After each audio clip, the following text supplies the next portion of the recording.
All right, Jenna, we are live. Welcome to the podcast. Thanks, Dean. Thank you for having me. Very excited. Absolutely. Absolutely. Thanks for joining. So I think we'll just start with just giving some context into how we're connected. And so the most recent podcast episode I did with Dan. And do you want to share how you know Dan or how you're connected with Dan? Sure. So Dan is my life partner and soulmate, and my husband. No. Um, yeah, he's my husband. He's a really talented guy. I feel really lucky to be sharing my life with him. And yeah, and he is related to your wife. Yes, that's the connection there. So I was super happy to do the episode with Dan, and I'm equally as excited to do this episode with you as well. So thank you.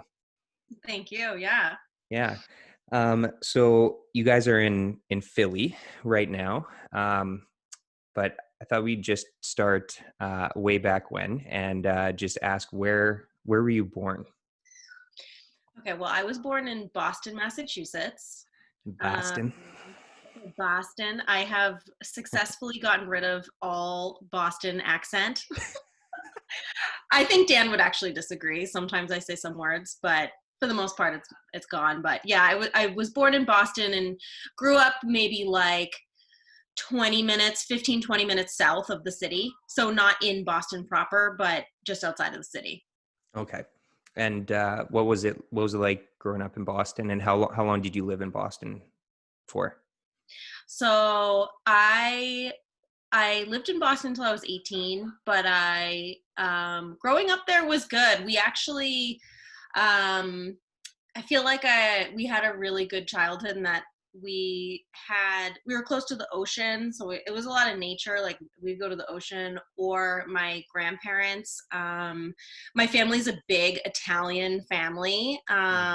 I am probably like one of the quieter, more subdued of the bunch. But so it was very lively, very fun, lots of joy, lots of laughing. And we spent a lot of time we had like a vacation home in the White Mountains, which is in New Hampshire. So a lot of my childhood was spent going up there with my cousins, my second cousin. So it wasn't just my immediate family. It was like my whole family. And then to just in the Boston area, we all lived there and we're always together, like at my grandparents' house or my aunts or whatever. So it was a lot of focused on family and just, it wasn't until I was a teenager that I was really exploring Boston, the city. I was determined to go in there, but mostly that I feel like was what it was like. And I have a brother too. So my immediate family, I have a brother who's really creative. My parents are creative. My dad would probably not say he's creative, but he to this day sends, like, even with our son Frankie, he sends him things that he's made. It's funny because he's very, very creative, but I don't know if he views himself like that. And my mom is a creative director, so she's also really creative. So our immediate family was very creative, and my brother too. Now he fabricates metal and builds custom cars, so he too is creative. That's kind of how, I guess, yeah, Yeah. creative family. Yeah. Well, and Yeah, that's definitely something we're going to talk a lot about is just like art, creativity, fashion. So it runs in the family. yeah, I guess so. Yeah. Yeah, that's awesome. And is he older brother, younger brother, Younger. He's 2 years younger. younger brother, and just the two of you. Just the two of us. Yeah. So what was that like growing up with a sibling? I'm an only child, so I always envied my friends that had siblings, and they always said, "Oh, well, you can just have mine." Growing up. Yeah. Yeah. True. You can have mine too, Dean. You Yeah. want mine? You have mine. Yeah, siblings were always trying to give them away to their friends that were only children. So yeah, what was that like having a younger brother growing up? I would say I'm like happy to be a sister and to have a sibling. Mhm. I think it was really fun. I feel like I don't know what it's like. Like, you don't know what it's like to have a sibling. I don't know what it's like to have more than one sibling. But I feel like when you're paired with one, at least my relationship with my brother is very like hot, cold. So it's like we Mm. love really hard, but then we fight really hard, but then we love really hard, and then we fight really. Yeah. So, you know, in ways it was really fun and good to have like a buddy. And then in ways it was like, you know, definitely like uh sort like lots of challenges there too, and just like how we're different and coexisting together. But Hmm. my brother tends to be really funny, so I'm gonna, you know, mostly fun. Mostly fun. Yeah. Yeah. That's good. We'll keep it all positive here. Yeah, yeah, Positive vibes. yeah, yeah. He's good. That's good. So, and you guys had a cabin growing up as well. So you spent a lot of time outside in nature, you had mentioned. Um, and then I want to talk about that a little bit down the road because I think that's important, just growing up in nature. But what what was the first like memory that you had, or something that really kind of sparked your interest in art, in creating things? Was it seeing something that your parents did, or do you have an early remember or memory of like, oh, I really love this, I want to explore more of this or get into art more? Yeah. Oh no, that's a good question. The one thing that I thought of as soon as you asked me that was my mom had, so when we were little, my mom had she was a freelance graphic designer, and at that point graphic design was not a computer based skill, you know. It was like X-Acto knives, and you know, she had a stat camera in our basement, and you know, um, so when I was little, I remember my earliest like thought of art and stuff is she had all these art books, and she had like these letters that you would like you would when she was doing her designs, you would varnish the letters Mm, onto to make the logos and stuff. And so she would give me like sheets and sheets of these letters, and she would give me all these art books to play with and mhm, markers in the mm, basement when she was working. And I specifically remember this one book about mermaids, and it's mermaids in fine art. So it's like these really classic paintings of mermaids, and I just, that's like my earliest memory of like really not knowing why I loved this book, or like having no context, but just knowing that I love to look at it. I wanted to see it. I could look at it over and over, you know. So I feel like that's what comes to mind when I just like off the top of my head think about that. mhm. And Um, in school, what kind of what subjects did you like, and which ones did you not like? I really liked.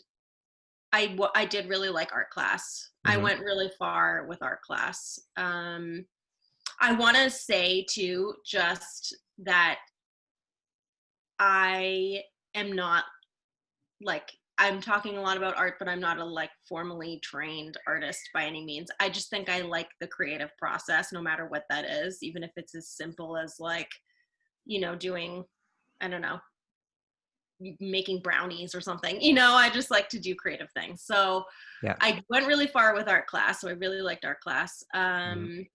And then I also, honestly, I loved Latin. I took Latin for so long, and I loved the stories. And I feel like there is a little bit of a tie with the mermaids here, but I loved like the mythical stories associated with the Greek and Roman, um, like Renaissance and all that mythology. I loved all of that. And I also liked Latin because it was like a puzzle. So it's a language that's a puzzle. So it doesn't, for anyone who doesn't know, I mean, I don't know. Latin is not, so the words, when you look at the words, the first thing you have to do is you have to create the sentence out of the puzzle. So if you looked at a sentence, it could say mountain, big, climbing, over, he, she, the, like, and then you kind of have to unscramble the sentence and then translate it. And I found that I loved doing that. It was like a puzzle. Mm. I took Spanish lessons growing up a little bit for a very brief period of time. So I don't speak Spanish other than like hola, por favor, like cerveza, beer, like one single word type things. But I remember learning uh, Spanish, and then I was also learning French in school, and there was a lot of similarities and crossovers from French and Spanish. And similar, there's a lot like the context, like the past tense, pretense, or whatever, the words are flipped, Yeah, right? yeah, yeah. Compared Yeah. to English. So I think I know what you're talking about there, because Latin, I'm sure, is probably pretty similar to Spanish, I imagine, in some ways. Yeah, yeah, it is similar in that, like, the endings, yeah, like conjugating the endings, whatever. Yeah, exactly. Like Yeah, that's yeah, what I'm trying to figure it out. yeah, yeah. Yeah, yeah. Yeah, that's awesome. And Do after you oh, sorry, speak go ahead. oh, I was gonna ask, do you speak French? I learned uh no is my short answer. Okay, okay. I learned French from kindergarten all the way to grade 8. And then as soon as I hit high school, we had the option to not take French anymore. And I opted to go into band, and I would rather learn an instrument. So I played the trumpet from grade 9 through 12. And I found that way more enjoyable than learning a language, but it was only because the way that in primarily English speaking schools taught French, it was just not Yeah, like, just the way they teach it is not fun. It's just like verbs, verbs, verbs, verbs.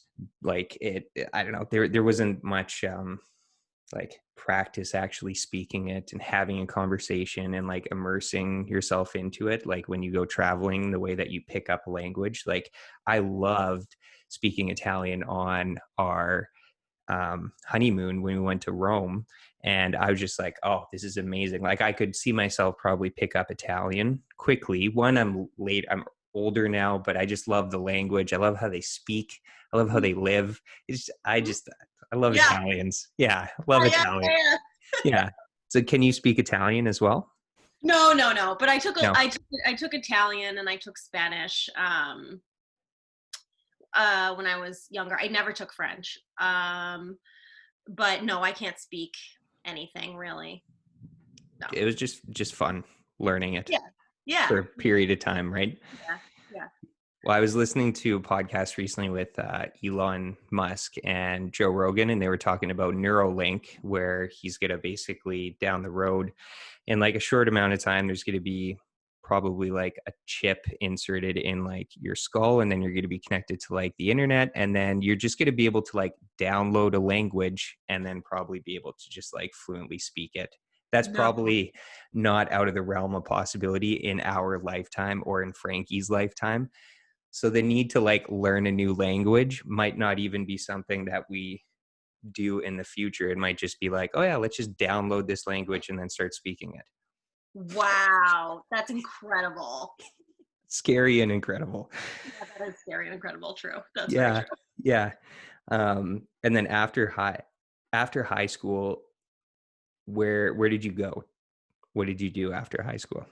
Okay, so I grew up in like I was saying, outside of Boston, so I felt my bubble was too small. I was like definitely wanted to be in a city, and I ended up, and I was also at that point really interested in the fashion stuff. So I ended up going to New York City to the Fashion Institute of Technology for college, and that was huge. It was like a dream come true for me.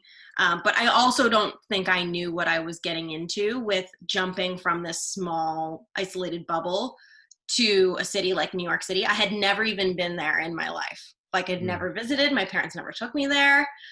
I went once to visit the college and I was like, yep, this is what I want to do. And then I moved there at 18. Wow. So That is that's wild. that's where I went. Yeah, yeah, yeah. Yeah. It is wild. Yeah. And what was your major? What did you want to go into and major? So the thing is I wanted to be a fashion designer. I really did, but I was too scared to apply for it and not get it. Mm. So I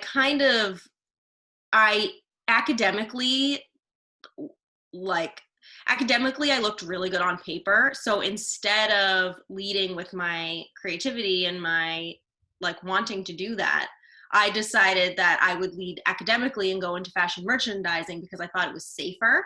Mhm. So I actually ended up going for my first 2 years into fashion merchandising. Um, Mm. and when I was in that program, it was great. I was happy to be at FIT, but I knew the whole time that it was not right. And Mhm. I wanted to be in design. And now I was around all these fashion designers and I was like, what have I done? You know? So I actually, in the middle of college, left New York for a year, went home for a year, and reapplied to FIT into what's called fabric styling. So it's not fashion design, but it's it incorporated textile design, a little bit of art direction. Um, it was like definitely a more creative, and it had a lot of more. It was more of a conceptual major too, like, you know, lots of presentations, lots of coming up with ideas for stuff. From clothes to furniture to dishes. It was a better fit, and it was a lot more like hands-on painting, a lot more developing, prints and patterns, and it was a way better fit for me. I was so much happier when I went back. Mhm. So that was a good lesson for me in life about, you know, you gotta just follow your heart and, don't be scared.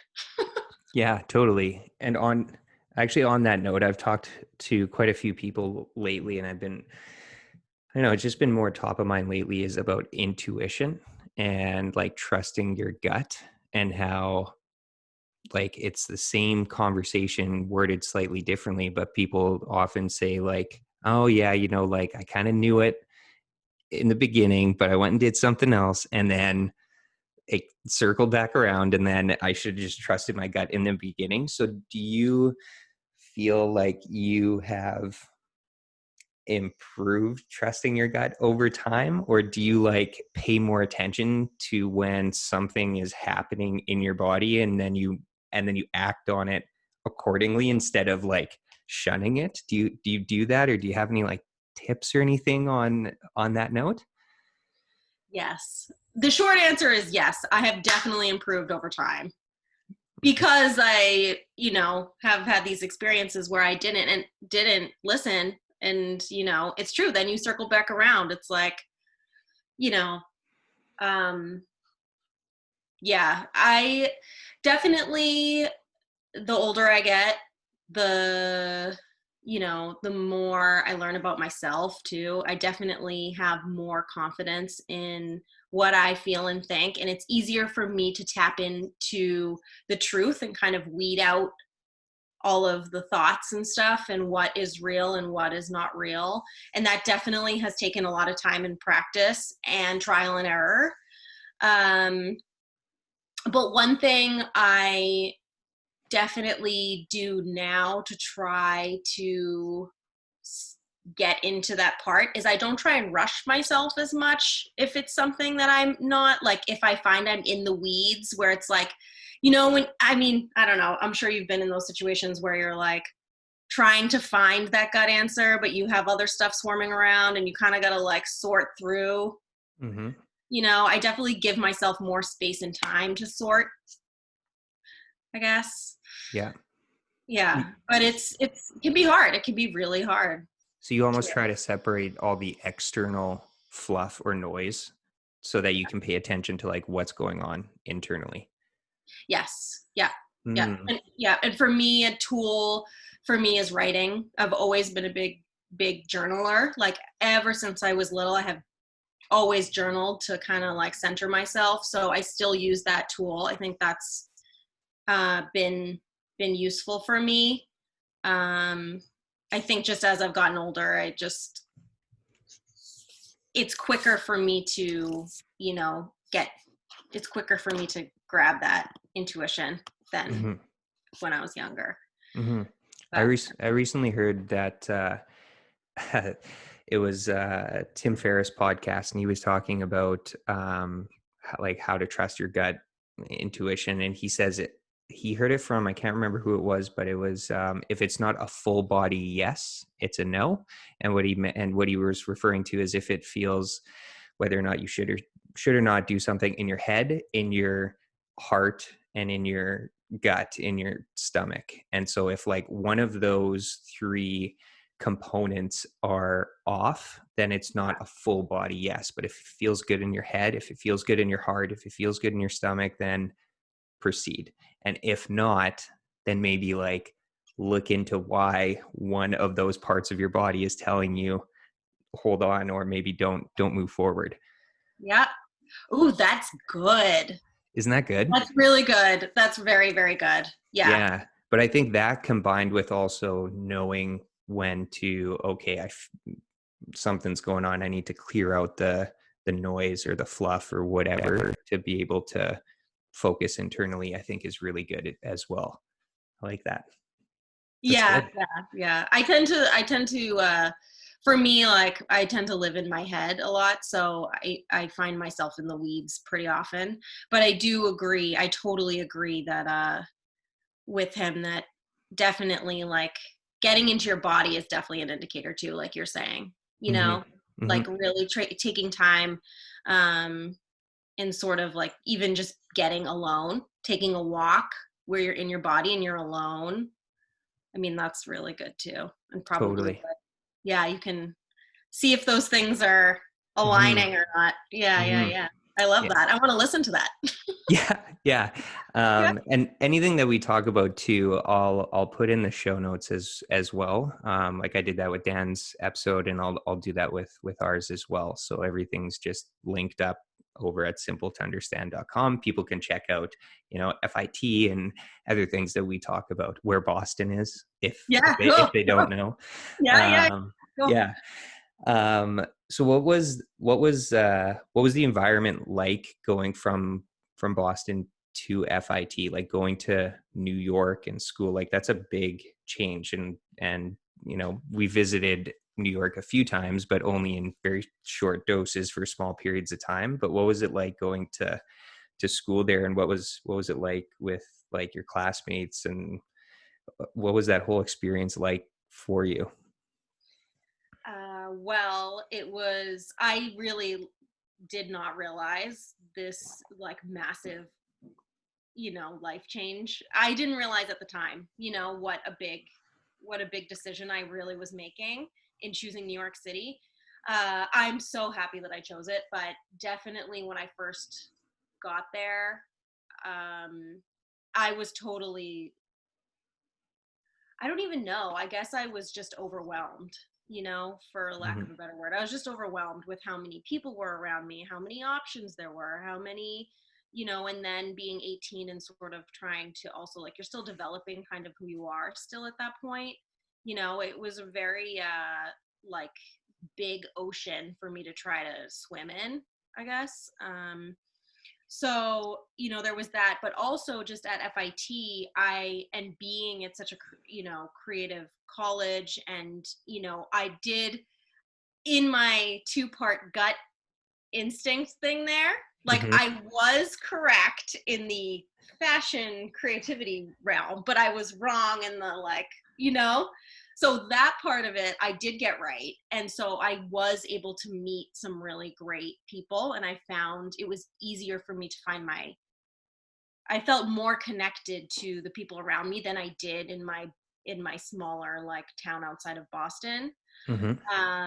So that was great. But just like tackling New York City as a whole, like trying to find a job, trying to find where I fit in that space was a lot harder. And I went through some really weird, hard, challenging things to sort of sort that out. But I think it's important that it Hmm. happened, Hmm. so Totally. yeah. I think this is like a good actually segue to talk about like relationships and just like and friendships especially in a place like New York City. I know I was talking to, I think it was Dan, and he was just mentioning about like New York City is like, it's a really interesting place because the people that you end up meeting, like it's very interconnected. And I want to just remember, I got notes from a few friends that I spoke to, and I want to make sure I attribute the correct friend that said this. Um, let's see here. It was, who's your friend from New York? Or sorry, Vancouver. Was Serena. that Serena? Yeah. So it was Serena that was saying, like, coming from Vancouver to New York, she was actually talking about how she found like the community of people in and around like the program were very welcoming and like more open, and she's found it like an adjustment being back in Vancouver, where I guess just in the art community it's not as open welcoming as New York. And Dan had mentioned too, like you meet someone and they know someone, and then you can get a job through so and so, and they just like really help each other out. And is that kind of how, like you said, and it's a tough city as well, definitely. Mhm. But is that kind of how also you ended up getting your job at the Italian restaurant? Can you share that, how that Yeah. happened? Sure. Yeah. So yes, I totally agree with Serena. And I don't know if Serena mentioned, Serena, I love you. She was my first. So when I went home and I decided that, fashion merchandising was not right. FIT was right. Fashion merchandising wasn't right. And I went into that newer creative program. Serena was my first friend I met that day and that first day. And oh, we just loved each other instantly. So that was really good. But yeah, she actually, so when we graduated, it was 2008. And at that point, like you were saying, we had, time in the city to make connections, and we're all kind of connected in these different areas. And Serena had connected. I mean, the thing with New York is anything goes, right? You could be, next to a homeless person on the subway and walk outside and then be having dinner next to, Angelina Jolie. Like you just never know what's going to happen, like 1 minute to the next. And Serena had, through FIT and she had an internship at Derek Lam, she had gotten really connected in the fashion world. And when we had graduated, it was 2008 and it was the recession, and, I needed a job. And one of her boss at Derek Lam, someone in the fashion industry, knew the owner of a restaurant in Soho, which is like, the cool place to be. Everyone, if you've heard of New York, probably has heard of Soho. So thank God, he gave me an opportunity to work in a restaurant, which I had no experience doing, nothing. Okay, yeah.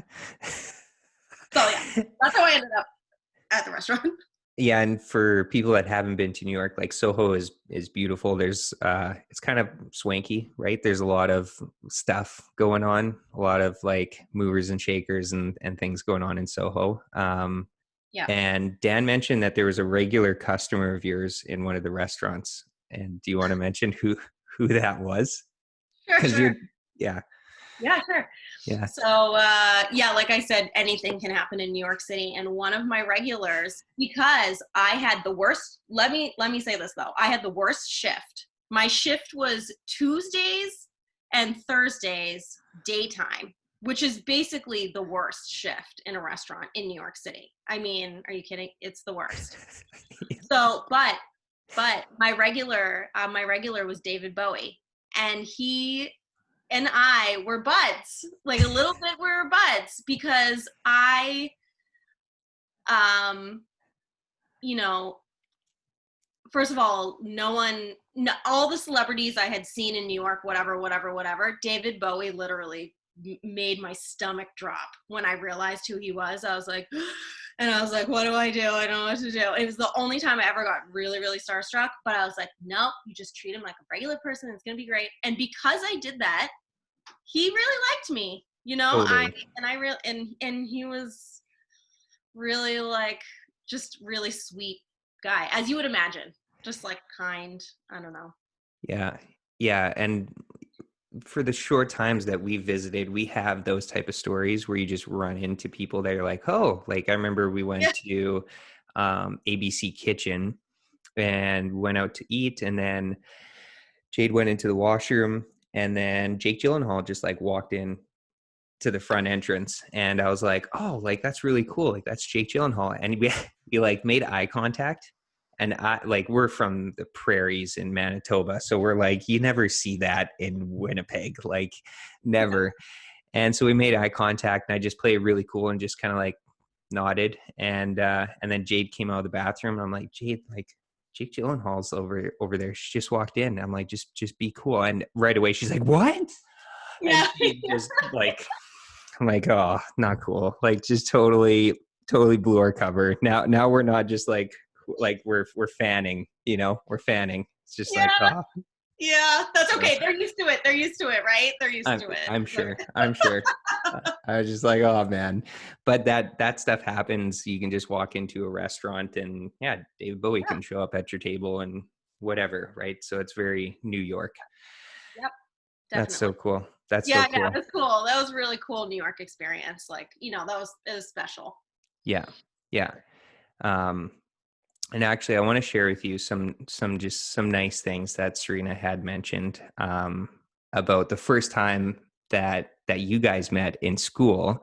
And Mhm. she remembered you having this like bohemian style, kind of like California look, but you were from Boston. And she's like, oh, like this girl's like very like, interesting. And you guys clicked like right away. And yeah, she had a lot of really, really nice things to say about you. And I could see how like close you guys are. So that's awesome. Um uh I'm just looking through some notes here, so bear with me because I think there's a couple of good little things. I think I want to talk a little bit about energy in New York City and Boston, and just kind of the metaphysical space.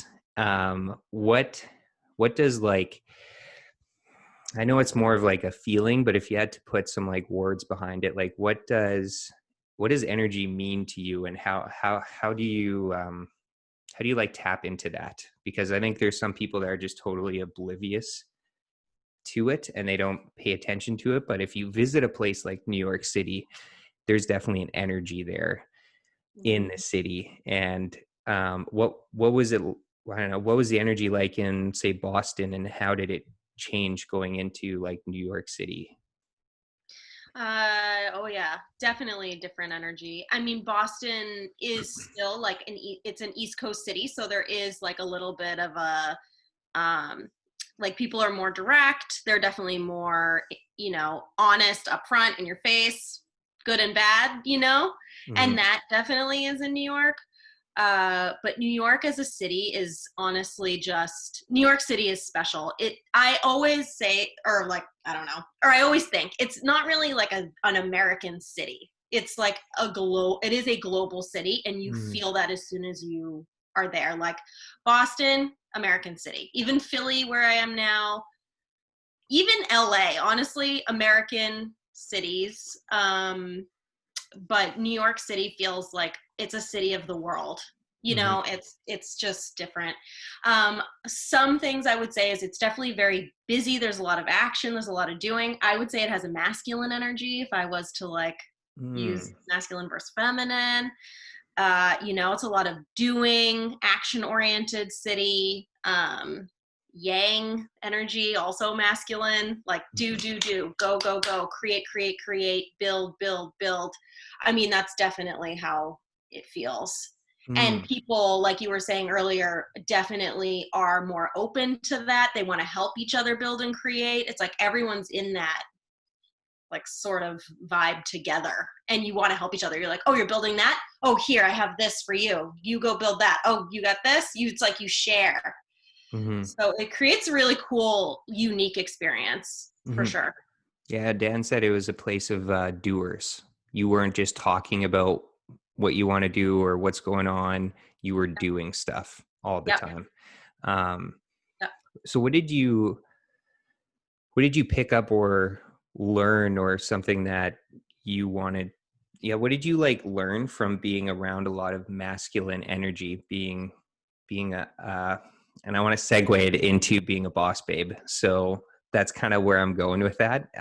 But what did you learn from being around and living in a predominantly like masculine energy type city? I definitely have learned I definitely um, feel like that energy is important. I definitely think that that energy is, has a place, and, uh, is important to balance out the feminine. I found maybe New York to be too much, personally. But um, I think that they're, being around people who are doing things and learning from others and having that experience definitely makes it easier to know how to use even that part of myself, maybe in business and stuff or something, like just tapping into that side. Um, and just to, New York City too, that network of sort of helping each other and building that whole experience where you're not alone. I mean, that's not even something that's necessarily, masculine per se, but just like having that is, I think, important for business just going forward. That's kind of like you got to kind of share the all of these things to create something bigger than the individual. Yeah, Serena actually said something similar about New York being a little bit too much, and how she actually pointed out like really wealthy people in New York, they have usually like, a condo or an apartment in the city, and then they have whatever place in the Hamptons or whatever where they can like dip out, dip in, dip out, dip in. Yeah. I never thought of that before, but that makes sense. Like when we were in New York, like Jade and I a few years ago in December, we were going to stay there for the month of December, and we were going to stay for Christmas and New Year's Eve, and we were going to go to Times Square and watch the ball drop. And it was going to be like, yeah, that was going to be our plan. And we took, I don't know, over 6 months off, and we just kind of like had a sabbatical year, and we just traveled a whole bunch. And so New York was on our list of places to go. And after, I think, maybe 2 weeks, we were like, let's get out of here. Yeah. This Yeah. is too much. And we were staying in an Airbnb in Brooklyn, and we would go into the city, like, spend the whole day in the city. And it's just, and I'm an extrovert. I get energy from people. But I was just like, this is just it's too much. And then we flew to California, and we went to San Francisco, and we drove down the coast, stayed in Big Sur, and it was just beautiful. And it was like, talk about different energies and like yin and yang. It was total opposite. Yeah. Um, so yeah, I think she said, I think New York could use like more holidays just to like just to, Yeah. to balance out like the city and the pace. Yeah. Yeah. Um, well, it was nice that you also, um, I want to tie in your other school friend Leah here, Uh-huh. because Yeah. she seems like a nice balance as well, because she was from Miami. Yeah. Totally different, I imagine, for her as well. And she shared some hilarious stories of you girls in LA. And do you want to talk about the time that you guys went house hunting? Oh yeah, sure. Okay, this is fun. Oh, I like this. Okay, so yeah, New York City, masculine. Um, We'll so, circle but back. yeah, we'll circle back. But I'll Yeah. just say really quickly that God, did I make like my most amazing friends there, because that's where I met these beautiful people, and we are Yeah. friends, and it's been so long now that we've been friends. We go through all these phases together, and so at one point we were in LA, and we decided we're gonna pretend that let's go house hunting and go see like what some of these houses are like. So me and Leah and her brother's friend Matthew, because he knew the area. We were just visiting, but he knew the area, and he's like, "Oh yeah, I'll take you guys to houses. Like, let's go." So we went house hunting in the hills and Laurel Canyon, and we basically like, again, so different from New York City. Like, just to compare the two, driving around nature, these big houses in the like forests, kind of, or like to us, whatever. And people totally believed. We told people that we were seriously going to buy these $1 million homes, and people believed us. They believed us completely. Like, I think at one point, I mean, this is terrible, but I think at one point Matthew was like on by the pool at one of them, like smoking a joint, and we were like walking around, looking in the shower, turning on the shower, and people were like really believed us, fully believed us. Like, they Yeah. were like, okay, so give us a call if you like it. It Yeah. was so fun. It was so fun.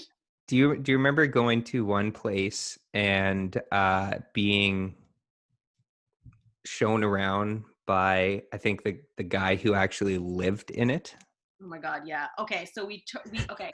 This There is were a a few funny different story. places, and I feel like Leah probably remembers more details than me, but basically we were in Laurel Canyon, and we went to this one house, and he had literally had a party, like, shit you not, like all night, like definitely like so much, like drugs, everything.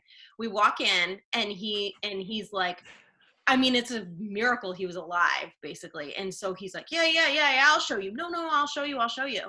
And then we're like looking around, we're like, it doesn't really seem like you should be showing anyone your house right now. Like, clearly you just were up all night doing so many drugs. There's like a dude passed out in that bed.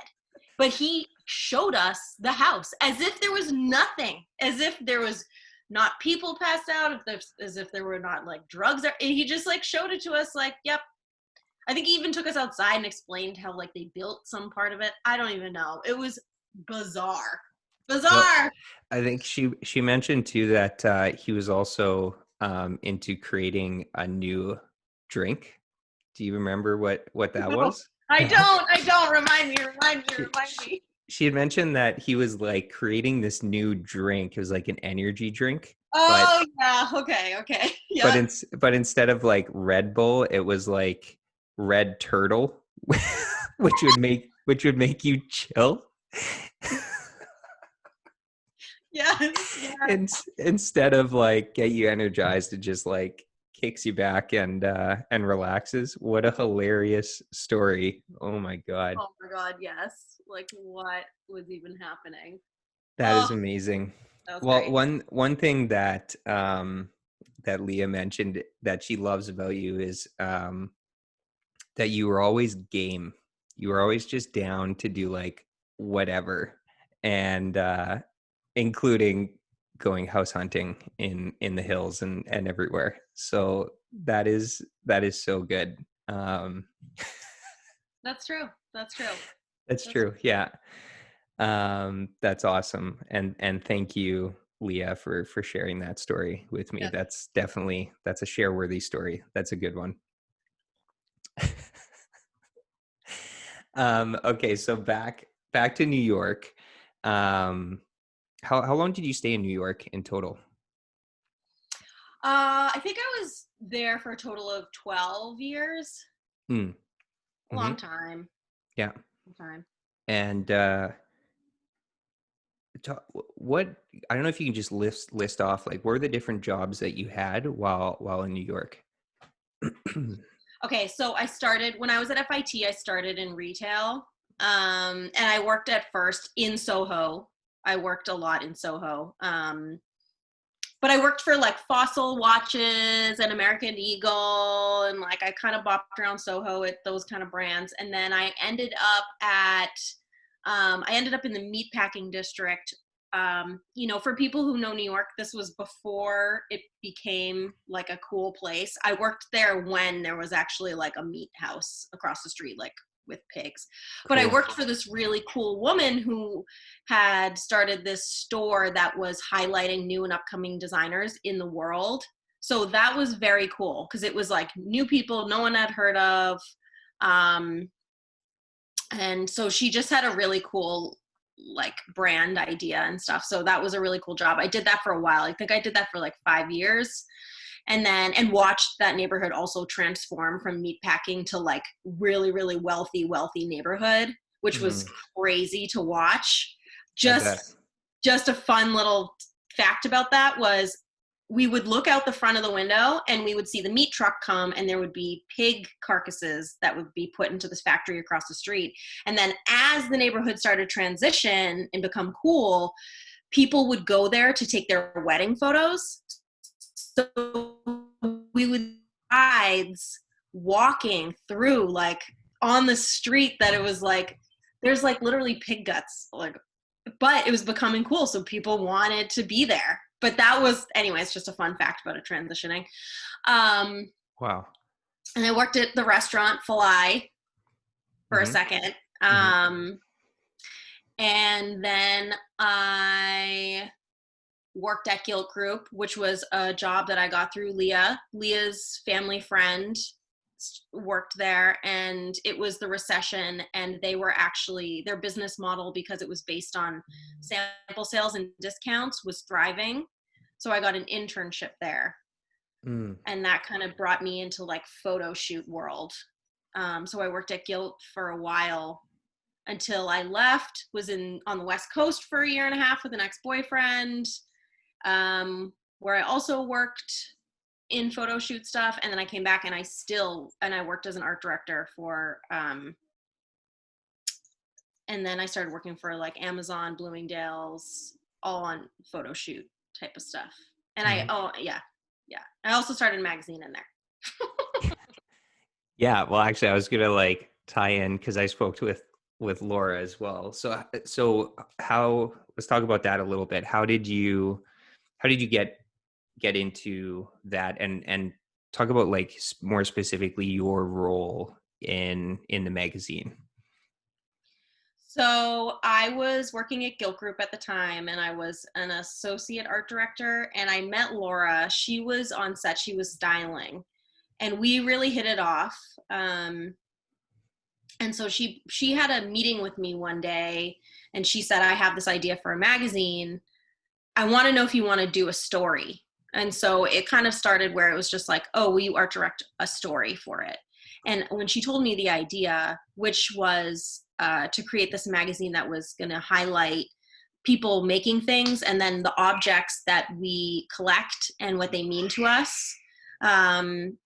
So when she told me this idea, I was like, oh, I want to do the whole thing. Let me art direct. I want to do all of it. Like, let me do all of it. I loved it. And I love her. And it just felt right. Talking Hmm. about like your gut. It was like a gut, like, yes, I need to do this. Hmm. And what was the magazine called? It was called Atlas Quarterly. Hmm. Um, and so our goal was to put out 4 issues a year, and for each season, actually. So it was supposed to be Mm. like, spring, summer, fall, winter. Um, and Laura is such a good storyteller. She had, such great ideas around those themes as well. Like every magazine had such a strong theme and a cohesive sort of storyline. So it was really fun to do. It was really, really fun to do.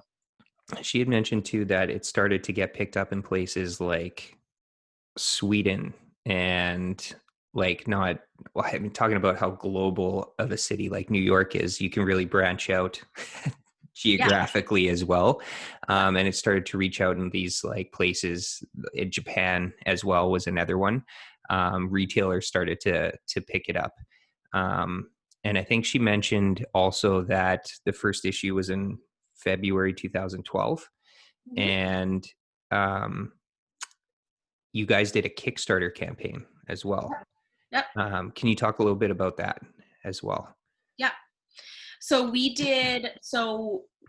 had this great idea, right? But then you got to figure out how you're going to actually how are we going to print these magazines? We have this magazine. How are we going to print these magazines? And so she did the research into that, and Kickstarter was kind of a newer thing. This is Yeah. like, that was newer. Instagram was not a thing. Like, this is kind of like before all of that was happening. So, we did a Kickstarter, and we did one of the Kickstarters where what you donate, you get like a different gift. So we had already produced this magazine at this point. So we had relationships with these different artists.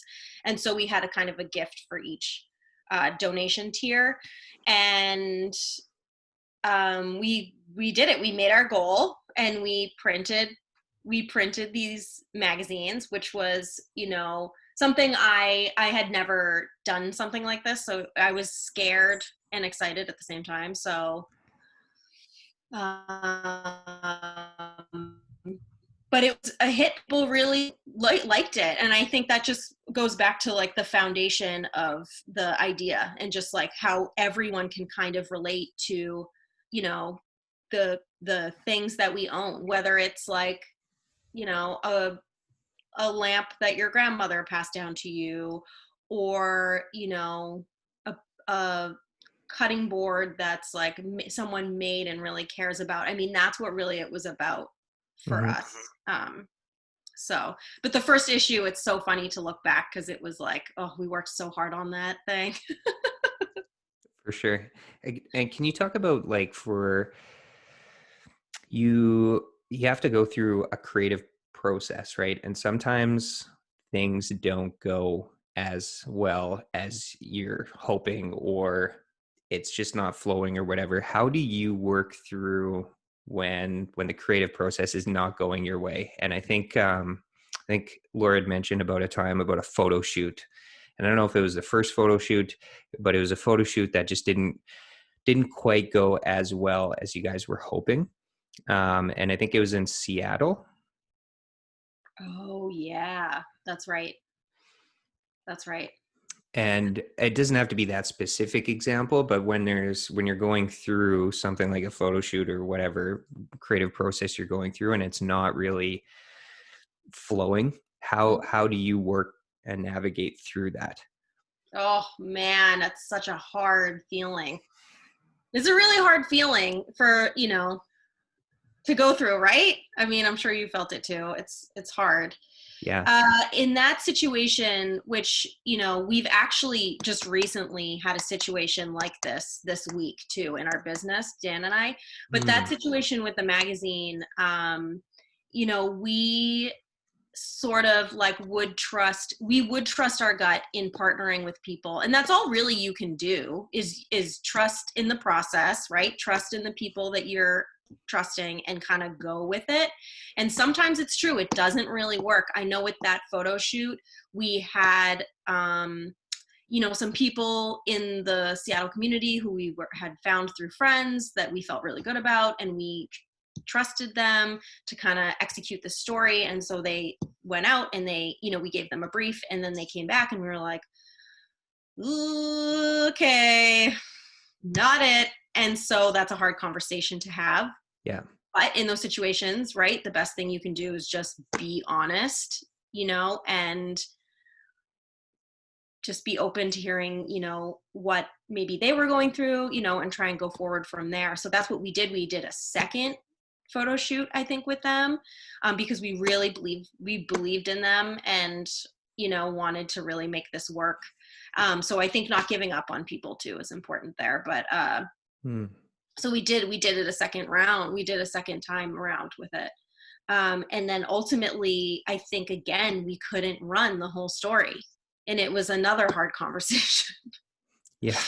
It's just, but that stuff happens. And I think ultimately saving the relationships over the actual story or over the, you know, whatever it is that you're making is more important. So I think that, you know, we just tried to navigate that as gracefully as possible, but it's not easy. You know, it's not easy. And I hope we were able to, you know, say we were able to run one part of it. But ultimately, you know, I think that we were able to save our relationship, which I think is more important in the end. But I think you almost, yeah, I think that's good. Like you almost answered one question too that Laura and I briefly talked about was like when to scrap something and like when it's just not working out. And she'd felt that like that's something that's creatives don't talk enough about is yeah. when to scrap something. And is there any things that come to mind on when you're like, yeah, this should be scrapped? I think one part of that answer could be what you just said about, excuse me, just, I don't know, like you're checking in, you're having hard conversations, you're getting a feel for the other parties involved. But is there other things as well that, that come to mind on like when you should scrap something? Yeah, sometimes if it's just like, you know, I think you always want to account or, you know, be mindful of that there's always going to be like some human error and some, you know, maybe miscommunication, a little bit of that. But if it truly feels like you are pushing a box through the snow, you know what I mean? Yes. For just like you keep coming back and you keep trying and you're still, the box is really heavy. It's like it's true. The best thing you can do for everyone involved is to be like, this is not working. Yeah. And actually like, um, I can kind of relate in the sense of like making big life decisions like moving. Like, and Dan and I talked about, you know, moving different cities, and you know, we went through the process of moving from Winnipeg to Penticton, BC, and that was like, you know, a big move. However, it was not pushing a box through like a circle. It was, there was an opportunity, and actually Oprah has a really good analogy. I think it's Oprah that and I'll rephrase it to my understanding, but imagine that you're walking down a hallway and one door opens, and instead of walking past that door, you pop your head in and then you step through it and you take a look around and you kind of look and be like, oh, okay, like interesting. And then there's another door in front of you and you go through that and you start like, you know, like you kind of like you ask for things in the universe and then sometimes they do respond. Or Mhm. I think what it is you ask for something in the universe and then you're kind of like priming your mind to look for opportunities, and then they present themselves, but you've also kind of like you've oiled your brain to be like, yeah, look out for these things. Like a good analogy too is like we just bought a Kia Soul Mhm. SUV. Oh, those are cute. Right. Congratulations. Yeah, Thank you. yeah, Thank you. But like we see Kia Souls all the time, right? Before us getting that vehicle, we whatever, they were around, but like you don't notice it, right? And if you get a car, if you're car shopping and you're going through the process and you're like, oh yeah, I really want to get a whatever. It doesn't have to be a Honda Civic or something really popular, but then you start to like notice that type of vehicle that you want to get because you've primed your mind and it's like it's yeah. picking it up. And I think the same can go for big decisions as well. And to contrast that, Jade and I looked at moving to Tofino, BC, which you guys have been to Oh, a I couple didn't know years ago. that. I didn't know Yeah, that. yeah, That's we were like seriously considering moving like a couple years ago to Tofino, and Jade got an opportunity, like a work opportunity there as well, like whoa. she did here. Wow. But there was other barriers that were, it was pushing a bigger box and it just like it wasn't flowing. And so and it's, Tofino is like heaven on earth. I love Tofino. It's a special place in our lives, in our hearts, mind, Mhm. heart and gut. Yeah, yeah, Um, yeah. but it is a hard place to like find a place to live and work, Mhm, but the surrounding place is really beautiful. And like the lifestyle is amazing and the nature is out of this world. mhm. But it just wasn't like, it wasn't really coming together. And like when we moved out here, it was like, okay, this feels easier. It was just easier. It just like really flowed and the universe was opening to us and whatever. So I think you could probably contrast that as well to when you're working and you're going through a creative process, and it's just like, how much resistance are you having towards something? Yep. Yeah, it's totally the same. It's totally the same, for sure. It's the same thing, like, it's true. It's like if you it's true when those doors open, and it honestly too, like, I think that it's important, like, even with your, like, that you're sort of, like, making note of that about your move. I think it's good to make note about whenever that happens, because Mhm. it is really special. Like, even with a creative partner in a project, like, when it does click, it is like you're just like, yeah, there's nothing better, right? You're like, Yeah, like when it's you the get into like best a feeling. flow It's the state. best. Yeah, Yeah, yeah, yeah. yeah, It's the best. It's the yeah, best. yeah, totally. I, I have a like almost like an opposing thought too, that I try to balance the counterweight of that. And I read this year The War of Art, or his last year, Okay. and he talks about, the author talks about resistance, and I get his point. So I think you just got to take this advice with a grain of salt. But he talks about resistance, and the more resistance that you are experiencing, the more you should lean into it, Mm. not run away from it. Yep. Because and I think he's also talking about like, I think this is really good to attribute to procrastinators, or when you're procrastinating, the Yep. thing that you're procrastinating on is often sometimes like the most important thing that you just don't want to get around to doing. And Yep. so if you're experiencing like a lot of resistance on the most important thing, you should lean into that, because once you tip that domino, all the others will kind of follow, and you'll feel like the biggest weight off your shoulder. Like you did the right thing, right? Yep. Yep. So I think like it's a balance, I guess, of like, how much do you want to lean into resistance, but then how much, but it gets to a point where um Yep. I don't know, that it's too big of a block that you're pushing. Right. Yeah, it's true. I totally, yeah, I totally know what you're saying. I totally agree with that too. And just like, I will say on that note of resistance, like, that author, I I think he's totally correct, especially in like procrastination.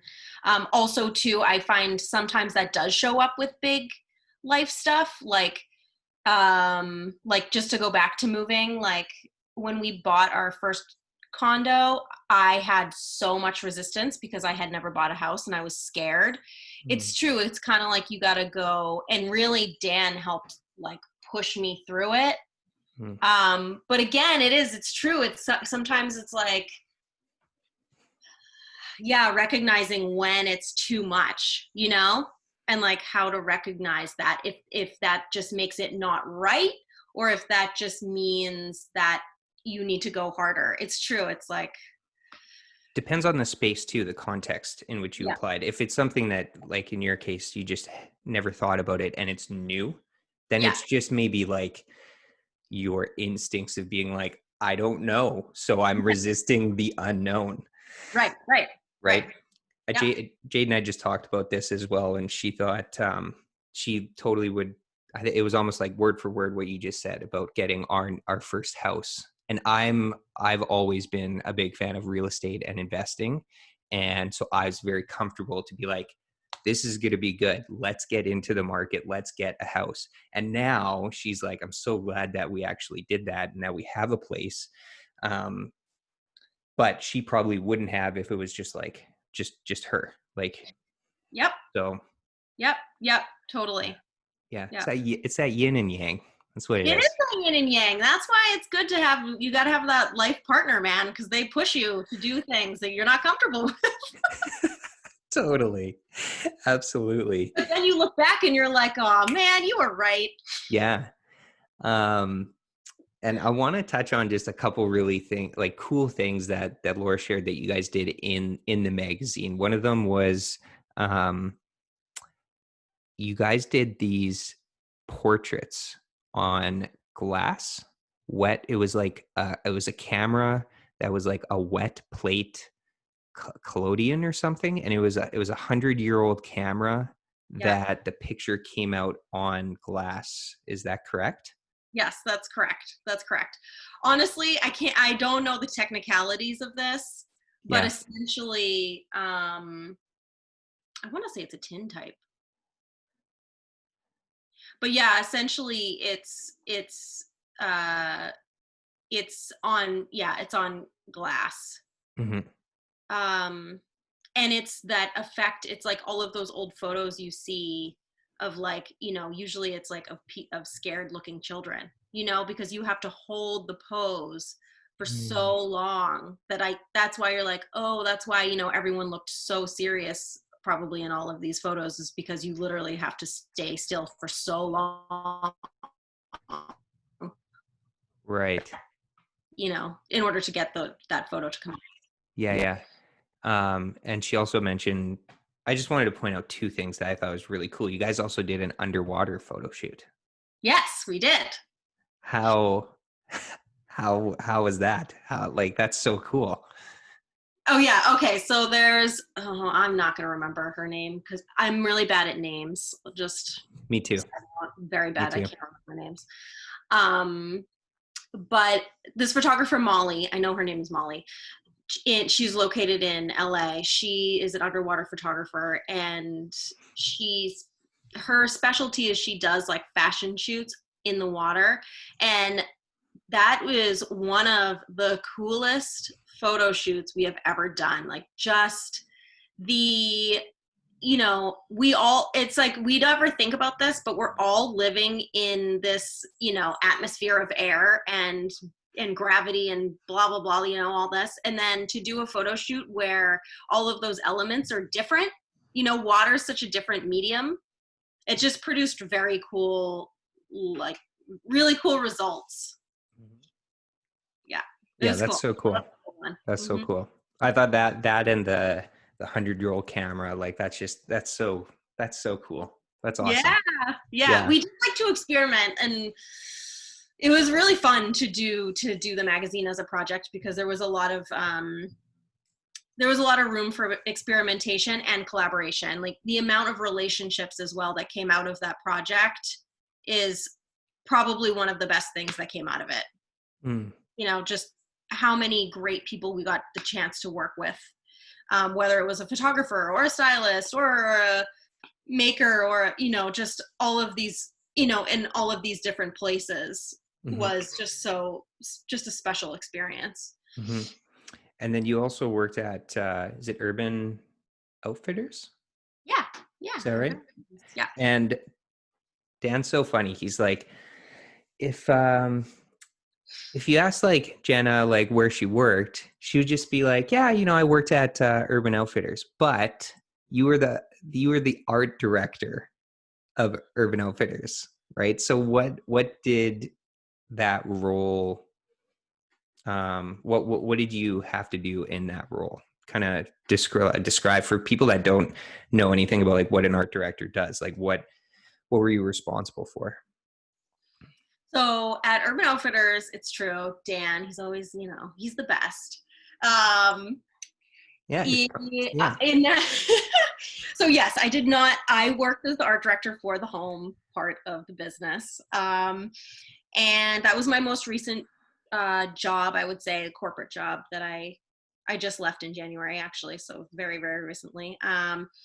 And my role there was to oversee all of the photography for marketing and e-commerce. So any product. It's true. It's kind of a niche. It's like no one really hears about these. This is like kind of a niche job, but Yeah. whenever you're shopping online, this is what I tell people. Whenever you're shopping online and you're shopping for something, someone has to take those photos of that object that you're shopping, whether it's a bag of green beans or, a hat or a shoe. It doesn't matter. Someone has to take those photos. So my role was to oversee the photo department of the home business. So that was a really wide. Urban Outfitters covers a lot of territory in that regard. So it was anything from a small toy to a bed.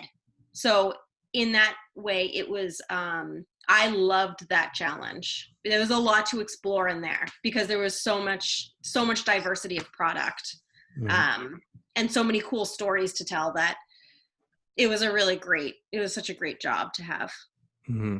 What sort of things did you learn in that role? I think for me, in terms of where I was in my career, I learned a lot in terms of like management. Our team grew really quickly while I was there. So I was there for about 4 years. And when I got there, I feel like we were maybe a team of like 5 or 6. And then when I left, it was like 9 or 10, something like that. I had my first experience having direct reports. The magazine, I was managing things, but I didn't have actual direct reports at that point. So for me at Urban, I learned a lot about managing others and how to be a good manager, all that kind of stuff. I also learned just, how to try to authentically speak to customers from such a large company perspective. Like, how do you connect? Like when you're that big and you have that many people looking at you, how do you connect to people? So I think I learned a lot in that regard too. And I don't know if this would have been in your department or not, but I actually visited the Skip the Dishes headquarters in Winnipeg, and they've blown up. They're a huge tech company, deliver food, and anyways, they're massive. And I remember visiting their marketing department, which was at the time, I think 2, maybe 3 floors in a building in the Exchange District. And they had, I'm going to forget the name off the top of my head, but it was like customer profiles where they had kind of like their ideal customer, but they Yep. had like 8 to 12 of them. Wow. And then they had like basically like a profile, like, the university student and the attributes around a university student, so that their marketing campaign would be specifically tailored to that customer. And then they had, the middle-aged couple that are like dual income, kids are out of the house, and they had all these different people in different stages of their life segmented out, laid out on a big wall, and then their marketing teams would target each profile. And it was very tailored and specific. Is that sort of what you guys did, or did you have a different process? Yeah, I mean, thinking about Skip the Dishes and how many different people they had to market to is kind of like, that's mind blowing. Yeah. Honestly, like I wasn't dealing with anything like that, but we did have a specific customer in mind with specific attributes that we did try and speak to, every time we created anything, any type of content. Because really I was in content creation in a way, right? So Yeah. so anytime we would make content, it was like, yeah, how are we speaking to, that customer? Which for Urban Outfitters, I mean, it's generally someone between the ages of 18 and 25 is really like the core customer. So yeah, like what are they doing? What is their lifestyle? What are they, Mm-hmm. But it's kind of a fun hat to put on. Like Skip the Dishes kind of has to put on all these hats, which I can't imagine. That marketing team, good for them. I only had to put on pretty much one. I was like, and I'm a 20-year-old, Yeah, So, totally. but yeah, same process. Yeah, that's so cool.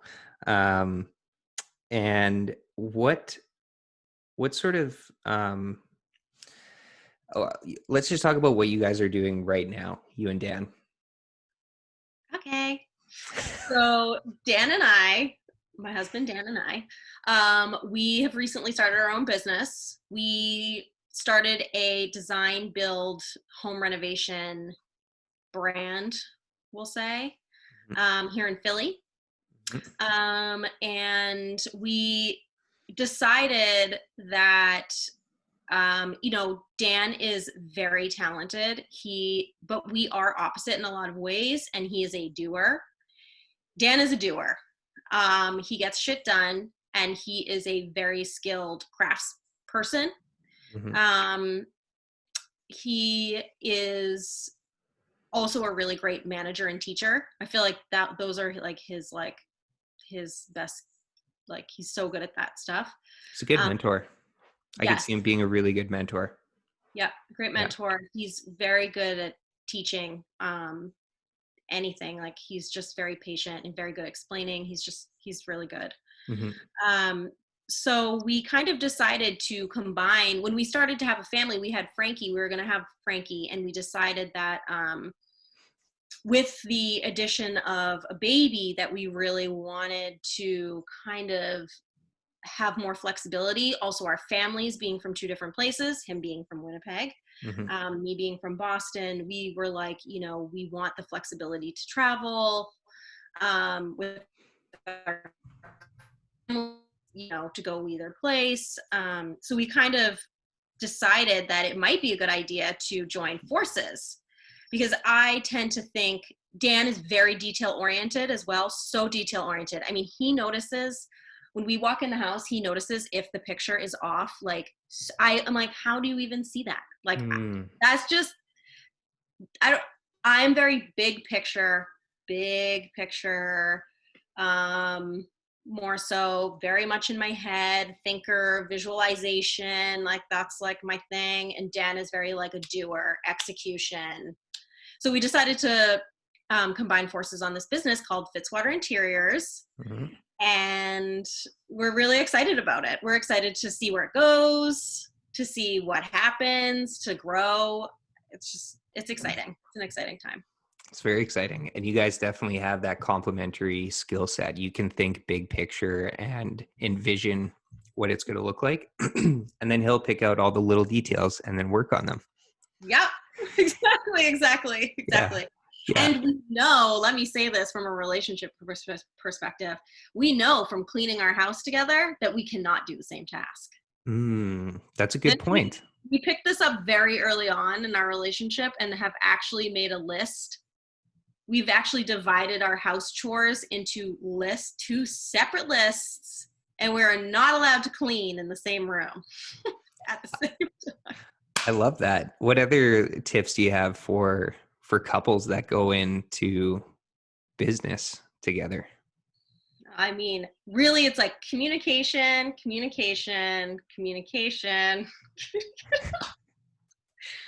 When in doubt, over communicate. Yeah. Yeah, totally. Yeah, that's pretty much. I think that, and then, and then play to your strengths like leverage each other's strengths. Yeah. It's very easy for me to schedule and use the calendar. Dan hates it. It's like pushing a box through the snow. So he does not do that. Right. You can make a list of like box pushing tasks and then delegate accordingly. Exactly. Through communication. Exactly. That's so good. What sort of things have you learned being a female in the business world? And I know I had given you kind of a heads up before we were going to get into this conversation. I wanted to dive into this a little bit. Just being a female business leader. What sort of things do you think that like men get wrong, or that you think that there could be more time spent doing this? I did think about this. It's a really good question. I definitely think that, a lot of times I'll say this again in like a masculine, feminine terminology maybe, but a lot of times I think that sometimes it seems easier to solve a problem, to just tackle it, to just do it, to tackle it, to take action towards it. And sometimes it's better to sit and wait and think about it more. And I think that there's a little bit more of a gentleness to that I think sometimes can end up being to your advantage if you're to go that route. I think that's one of the things. Another thing too, I think the word balance kind of comes to mind. Like, I don't want to say that it's men, I feel like we're really generalizing here, but like in terms of business, it has been a male-led, sort of masculine, all of that for so long. It's just basically it's mostly because of history, really.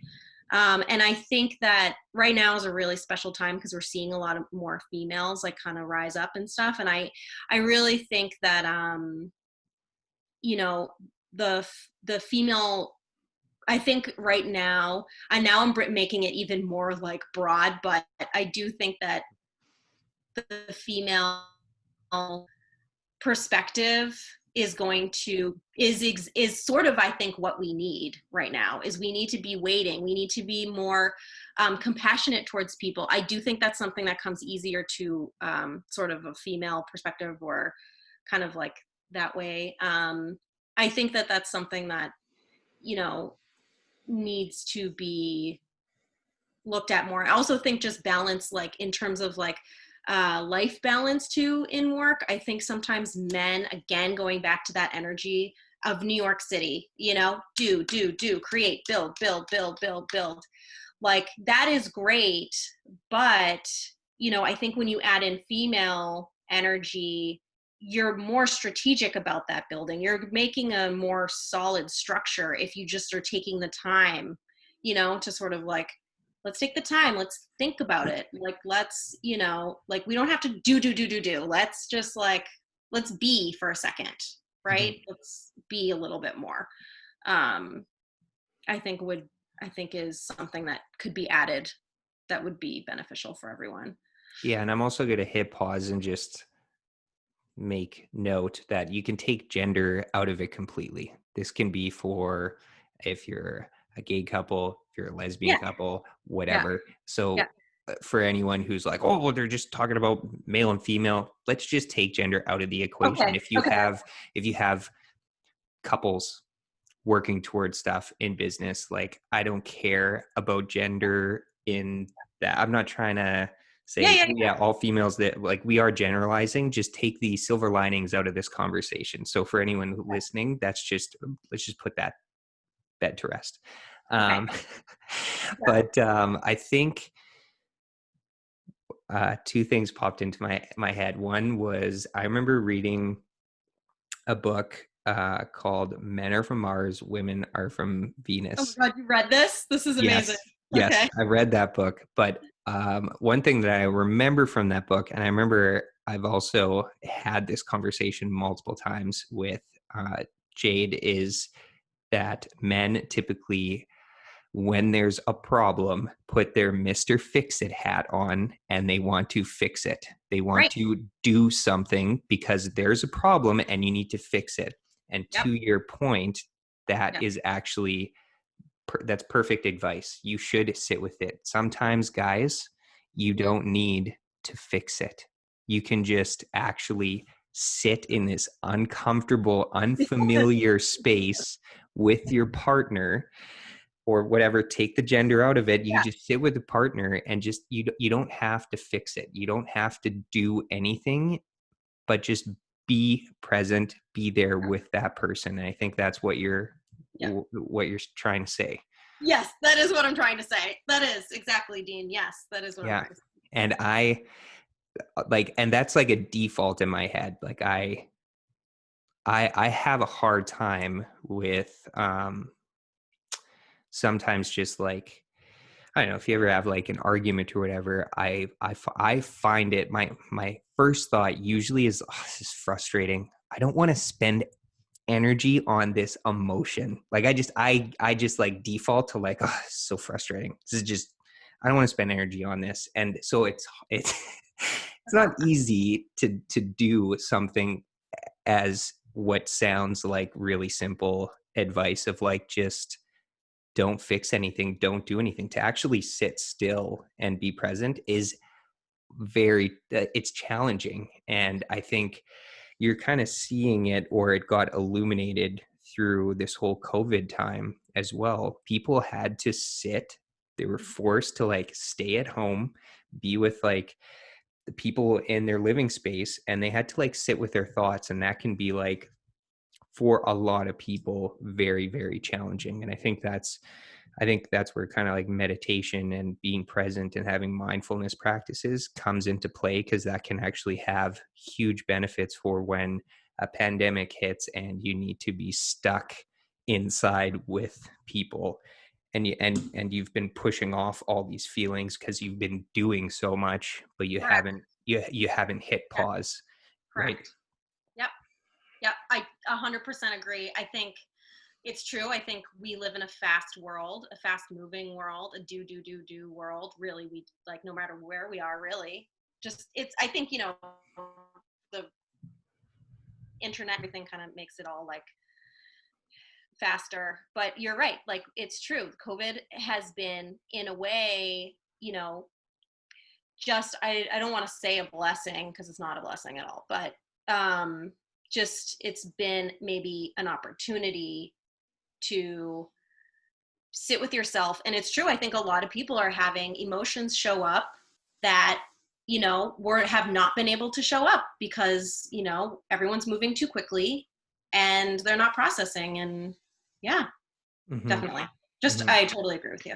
Yeah. Yeah, I think there's definitely, yeah, there's, COVID has been an opportunity. There's silver linings out of this, that on a macro and micro level, Yeah. we can all like, I think I think there's a lot of benefit in hitting pause, and that's good. And the second thing that I was going to say, um, is actually, I was talking with my buddy Marty, who we did a podcast episode. I think it was episode 13. Um, and we were talking about, he's a business owner as well. And so we were talking about entrepreneurship and starting a business, and just talking about business in different areas. And so I had suggested that more business owners, and I think we just like by default, because we were two guys talking about like advice towards men in Uh-huh. business, Yep. and what advice do we have out there for people starting businesses. And my answer was kind of, mine was, I think men should be more playful. Men business owners should be more Yeah. playful. That Yeah. was Yeah. like, that was one tip that I had.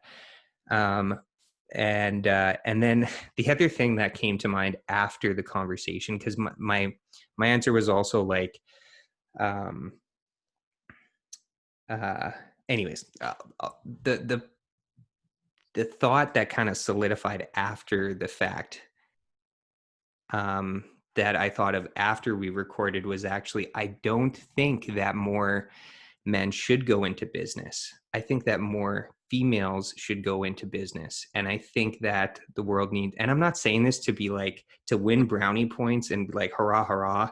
Like Yeah. Yeah. this is just like an actual, just, this is my opinion. Yeah. Um, Yeah. I think that there should be more female leaders and more female business owners. Um, and I talked a little bit in the conversation about what it means to be a man and masculinity, and how men are being brought up, and getting more in tune with your emotions, because this burying your emotions is shit, is just, it's just bullshit. It's bullshit. Yeah.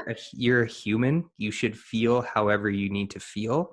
And there's actually strength. There's a lot of, I view it as, I think there's a lot of strength when you actually are capable of feeling sadness, emoting different emotions. Dan is an absolute amazing person because I feel like he is able to just emote. We cried in our last podcast, for crying out loud. So, I mean, I think there's a lot of things that that you touched on that I think are really important, and that's why I wanted to talk about this with you, because I think that's really sound advice. Is there anything else that comes to mind? Um, the other thing that I sort of that comes to mind just with business and that men kind of like, I think so far have kind of gotten off track, we'll say a little bit with, is I feel like there's, and I don't know if this is actually like a man thing, but I'll just say that I feel like business has become sort of, especially in America, it's so like consumer based and so like, it's one track mind of money, money, money, money, money, money, money. And I think like, I do think that it is the female, like, I do think it is part of that to bring more of a holistic, like, yes, you can have that, but why can't you also be,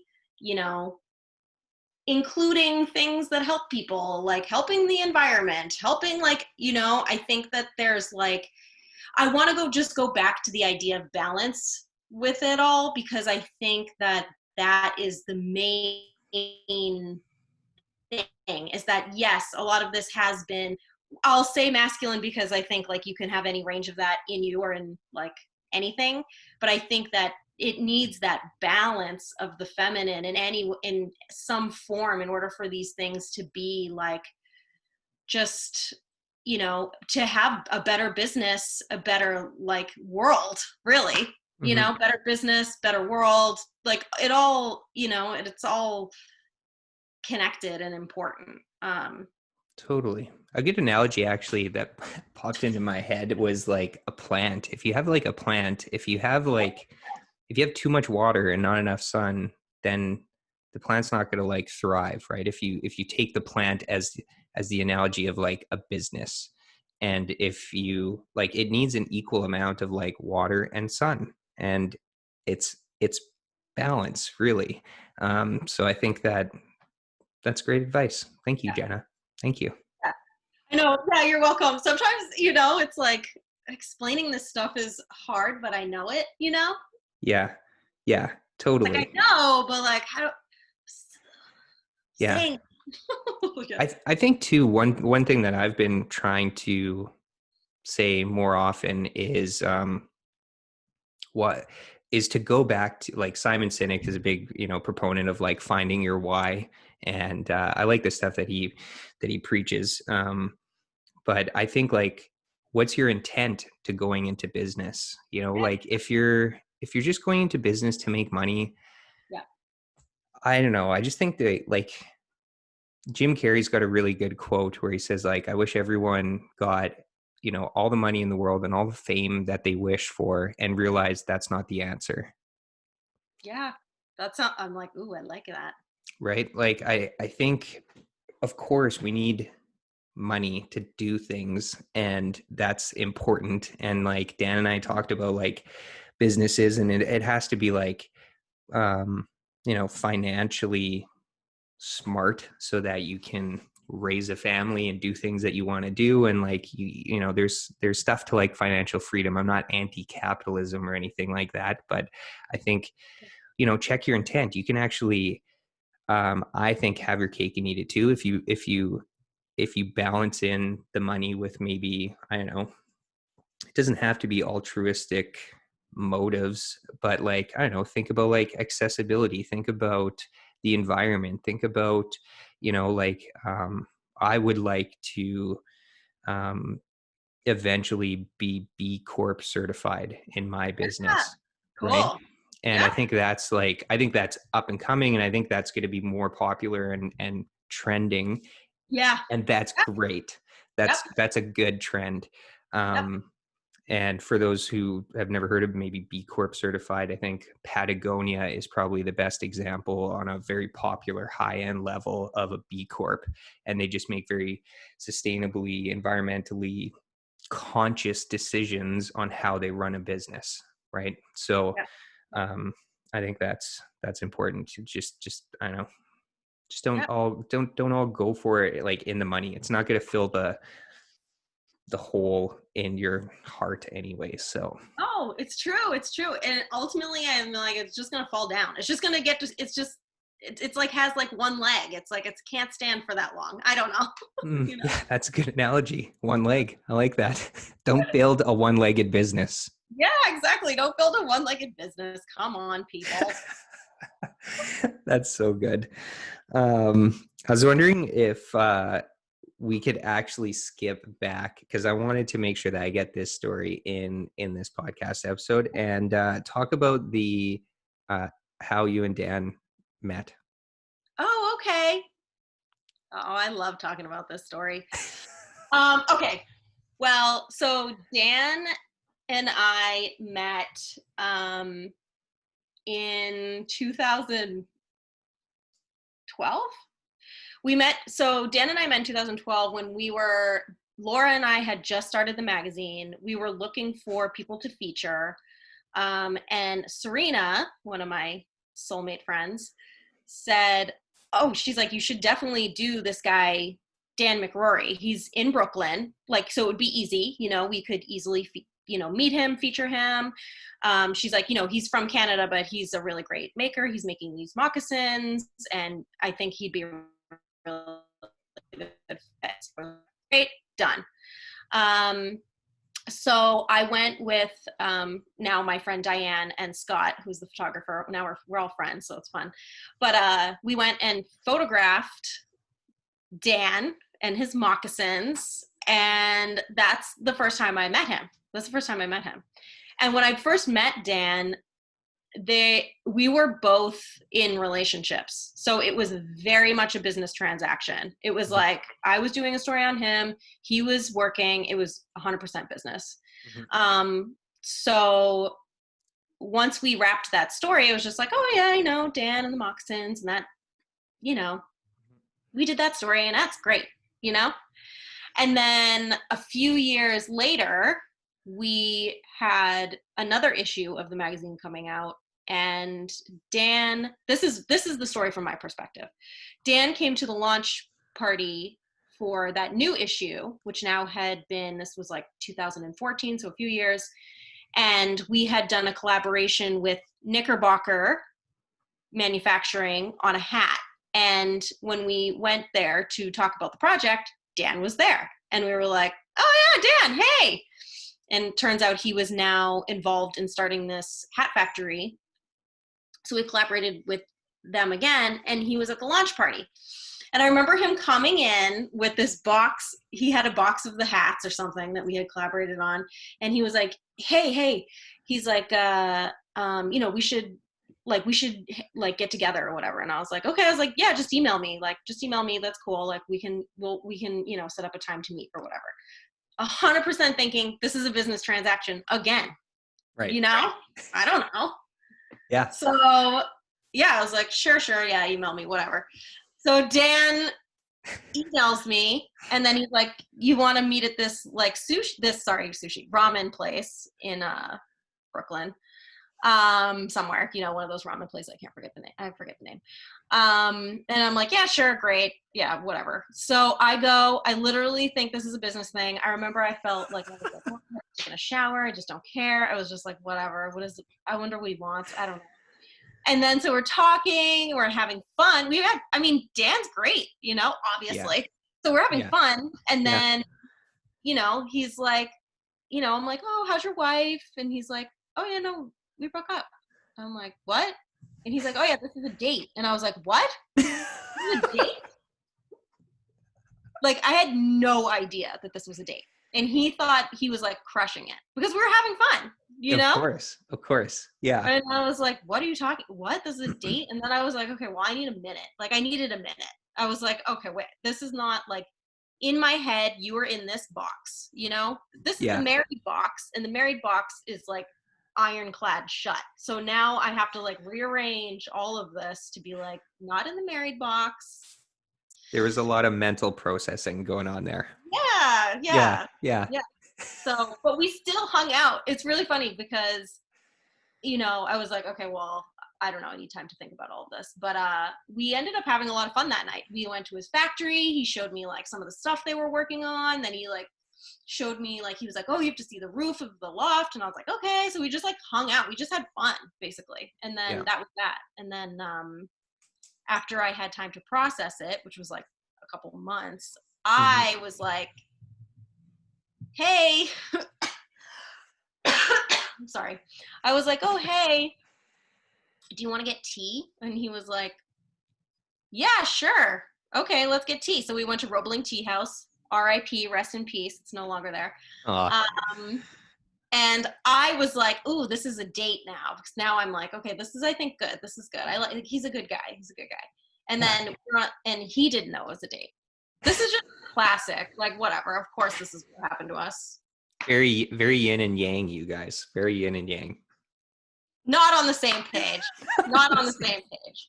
Sorry, you guys came around and it all worked out, right?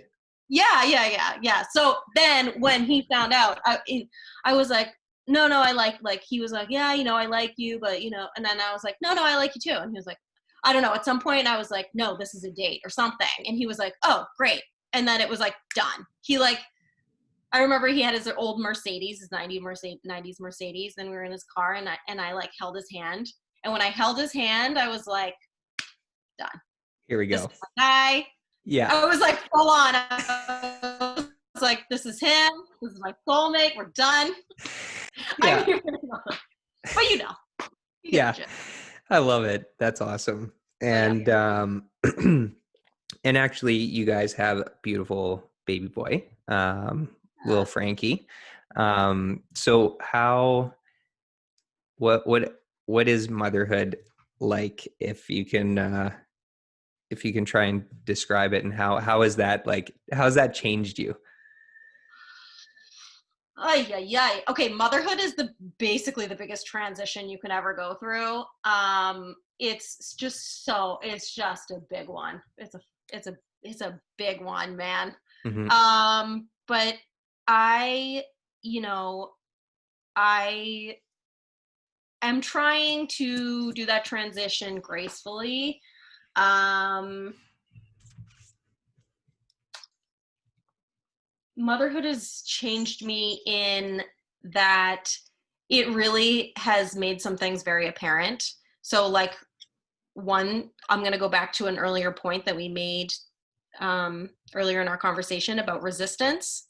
Mm. I feel like resistance and being a mom is very interesting. Like, Mm. for a while, I'm a new mom, so I don't really know what I'm doing. All I can do really is rely on friends, family, people to give me like, you know, share their stories with me, plus maybe Google stuff.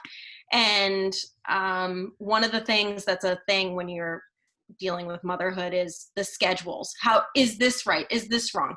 Do you, you know, do you sleep train? Do you not sleep train? Do you like breastfeed, not breastfeed? It's just like everything feels so black and white, so like, you know, people are, I don't know. Anyways, whatever. It's this whole new territory to navigate. It's a whole new terrain. But I will say what I've noticed with dealing with Frankie personally in making all of these decisions and every day is not to resist.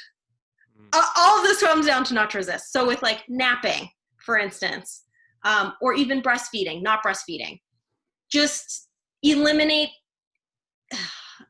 the resistance. So if your child is like, you're trying to breastfeed and he doesn't like it or she doesn't like it, and so the bottle's working better, don't resist it. Or if you're trying to put your baby for a nap, Dan always brings this to my attention, and you're like, it's 10, it's time for a nap, and you're trying and it's hard, and don't resist it. You know, Mm-hmm. let them stay up for 15 more minutes. Try again in 15 more minutes. Mm-hmm. You know, you wanted to go see a friend, like this happens a lot. I wanted to go see a friend. then all of a sudden, like, I can't get out of the house because, someone's nap went too long, or someone's got to eat, or don't resist it. Hey, not going to make it. Yeah. You know, Yeah. just Yeah. you have no control. Don't resist. Yeah. It's more like what the kids are teaching you. Right. Yes, Like, that's true. That's true. That's true. yeah. Yeah. That doesn't answer your question either. Like, how have I changed? Yeah. Becoming more tolerable. Yeah. Yeah. Well, I think I listened to I think it was the first episode of Brene Brown's podcast, and she talks about FFTs, like first fucking time doing Yeah. something, and how it's like, uncomfortable, and she encourages to, like, get comfortable with FFTs or whatever. So you're FFTing, like, your first kid, and that's what it is. So that's great. Yeah. I think that's really sound advice. Yeah. Not resisting, and just like how it's changed you as well. Probably just being more fluid of a person than you already are or thought you were. Yeah. Yeah. Because it's true. Like in having him, it makes it very clear. It like kind of puts it in your face, like, oh, if I keep doing this, I'm going to be very unhappy. If I keep trying to go against this flow, it's like, you feel it in your body. You're just like, oh, and then so you're like, okay, well, what are my options? I can keep doing it this way, or I can just be like, okay. So it's true. Like, I think I've changed in just that, like, I am more flexible, maybe, Yeah. more flexibility, more patience. Um, yeah, more compassionate with just, I think, just like the human experience too, even just in terms of just like other people and other humans. And even if like someone's being a jerk in the supermarket or something, just, I think when you have a kid, it does make you realize, like, oh man, it just puts the humanity at the forefront. You're like, oh, okay, maybe that person, didn't get the attention they needed when they were little. Maybe they grew up in an abusive home. Maybe that, it just makes you really like feel for other people too. More. Totally. Yeah. Yeah, absolutely. I think those are yeah, good lessons to just be reminded about. Like, you're not as in control as you think you are. Like, you can't control as much as you hope you would. I don't know. Humans are very, like, it's very interesting. I think of just like how we're wired and the way that we live, and there's so many like hypocritical, contrasting, opposing things that, like, we don't like being uncomfortable. However, typically when you're in an uncomfortable space, that's when you grow and learn. It's like, why do we need to have that first, like, why I don't know. I don't know, Dean, but you're right. You're right. It's true. It's so complex. Yeah, like, it's I don't know. Yeah, just I think the uncomfortable thing. I think that's been really interesting. I was wondering, before we wrap out, if you want to talk about ego a little bit. And this just popped into my mind now, but what what do you think about the ego, and what things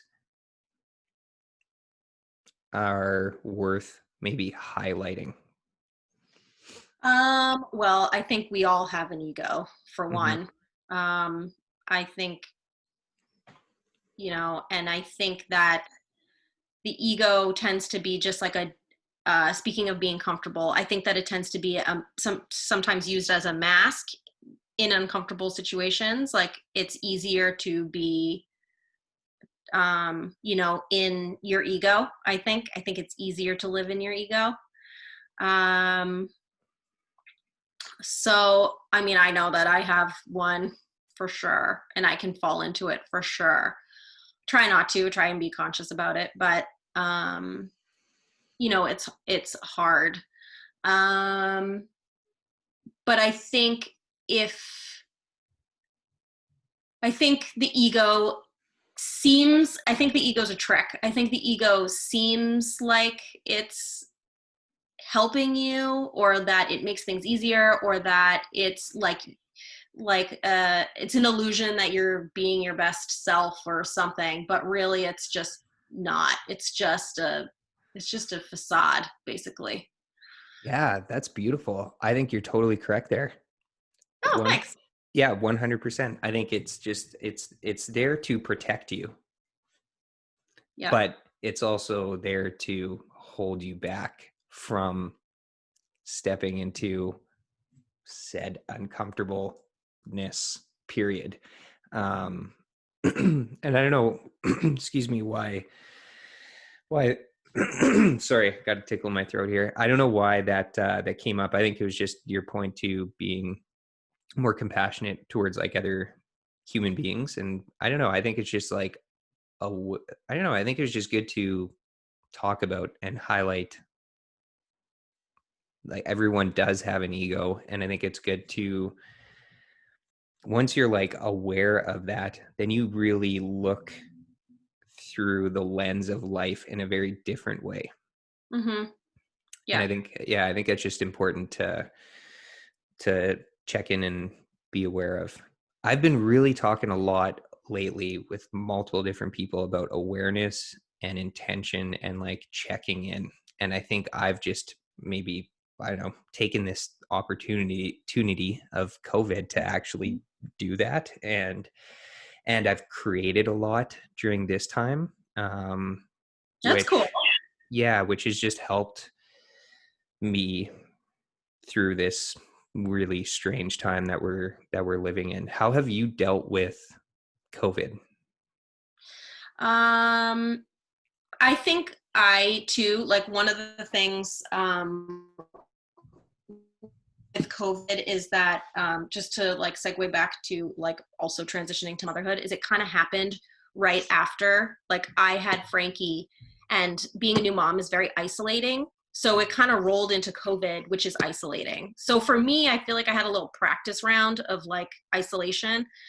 Um, not that that means it's any easier or anything, but just that, I think like you being creative, like I've found for me getting more creative with food has been Mm. really cool. Like I mean, I like to cook, like but I have gotten a lot more into baking with COVID, kind of like thinking of like, it makes me just feel happy to like create, and I've done some trades with neighbors, like I'll give you a banana bread, you give, like, that's been a really positive thing that's been happening through COVID.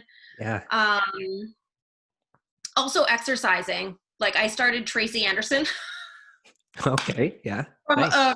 from our friend Leah is doing it, I think, too, with me, and our friend Kameli, who's a friend through Serena. She kind of was like, "You got to try Tracy Anderson." So I've been really doing that. Trying to get into my body. Speaking of like going back to another thing we were talking about earlier, is just trying to get into my body and not stay too in my head, because this is a hard time and it is easy to like, you really have to work hard to kind of like take care of yourself right now, I think, and then, for that part of that, I think, is getting in your physical body, getting out of your head a little bit, and putting your energy into creativity, I think, is also a positive way to deal with it.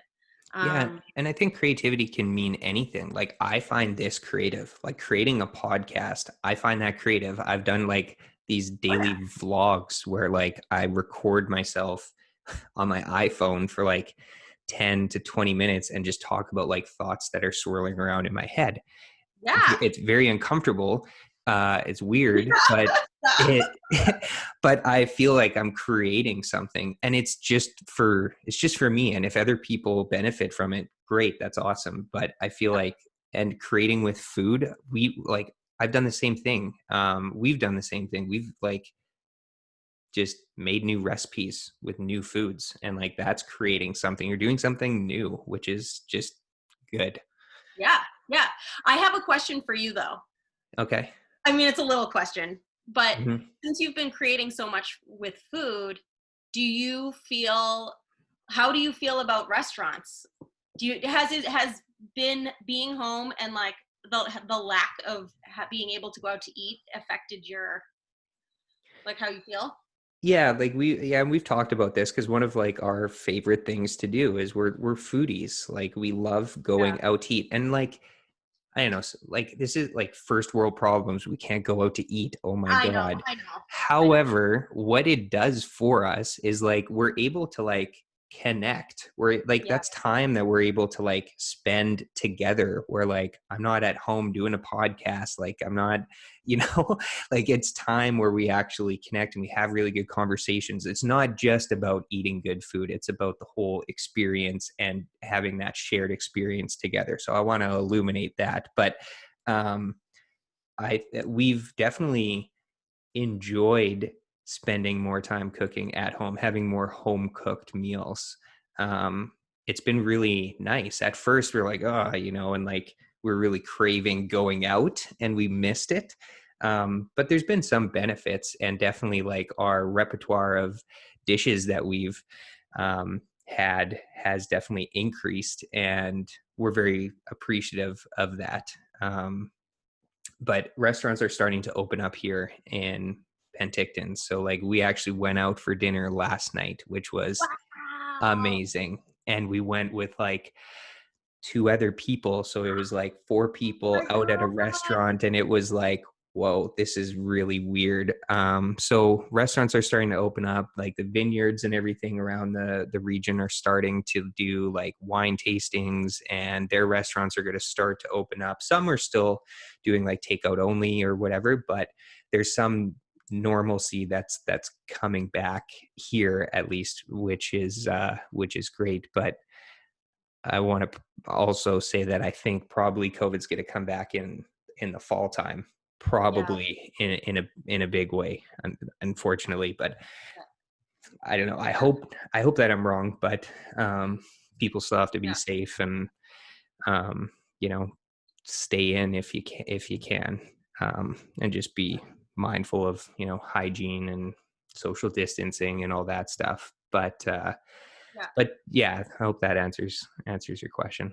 Yeah, I was just curious. Mhm. I guess, Dan, I guess because we've been cooking more, we kind of feel like, yeah, in a way, it's like restaurants, it's like almost like we were able to go so easily that now it's like, it seems more special to be able, like, restaurants have not opened up here too. Like, no Mm, way, Jose. Like, no, no, mhm. no.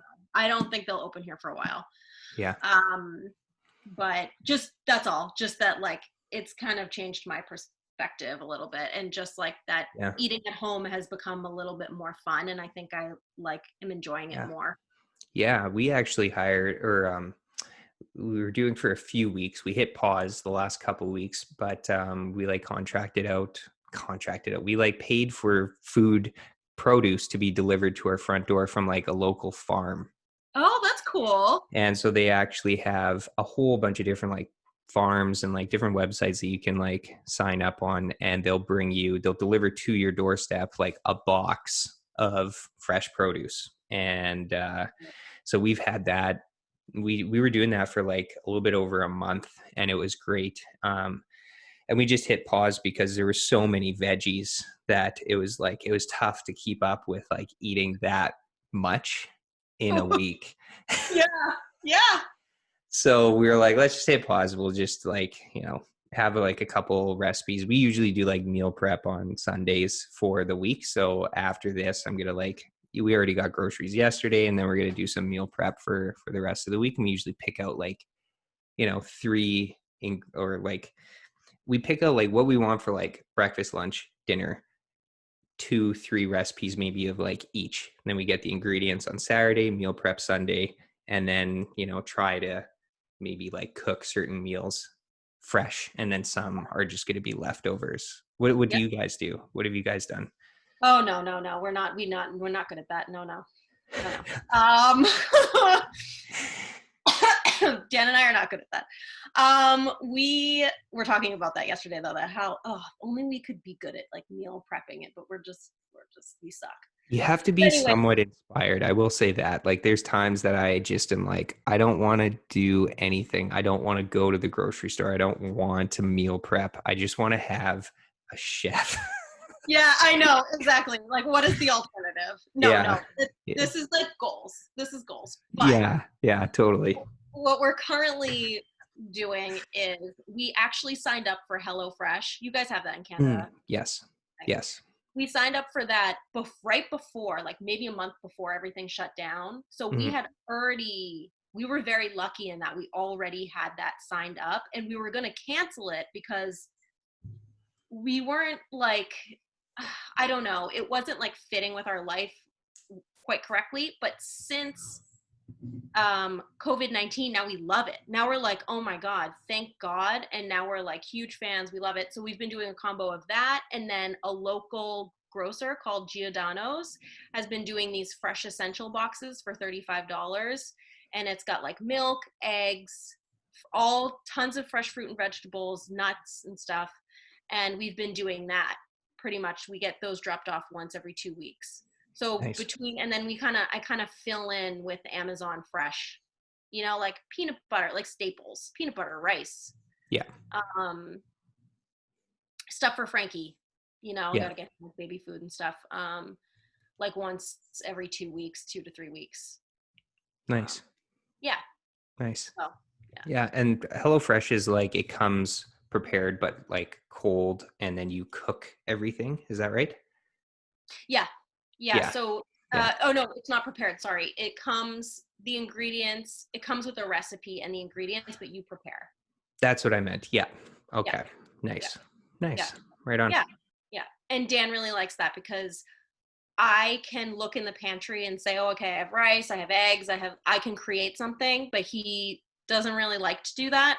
Mm-hmm. So he likes having the recipe, that's good for Mm-hmm. him. Yeah. Yeah. So Okay. Nice. See, it's good to talk about. It's good to know. It's good to know. anyways, Good yeah. stuff. Yeah. um, so I think there's just like a couple of things that I wanted to talk about, and then we can wrap it up. So I know we were going to talk about spirituality, but not in the sense of religion. Um, and I know you had mentioned like more like trusting your gut, which we talked about. Um, but you also mentioned like signs as well, and just wondering where you wanted to go with that, and what I don't know, maybe like how that fits into your life, and is that something that just like you act on decisions based on like signs, and what like how do you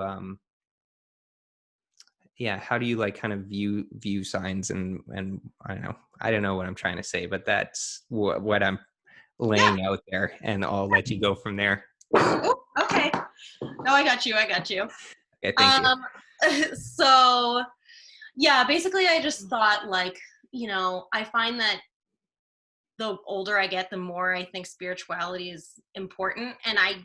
I purposely said not religion because I don't think that I think it's more of a human, like we all have, you know, like gut intuition, and we all have like, you know, this voice in our head that kind of guides us sometimes or something, and I just think that, um, especially in this time, we need to have faith, um, and I think that that's connected with it. Just like believing in something, I think is important at the moment. But also, I just brought it up because I feel like recently we've been having this experience, Dan and I, like with the business and with Frankie, and we're kind of in this situation in life where um, we've kind of, for me personally, sorry, hang on, water. No worries. My tickle in my throat transferred through the computer to you. Exactly. Take your time. Okay, there we go. There you go. Need a good cough.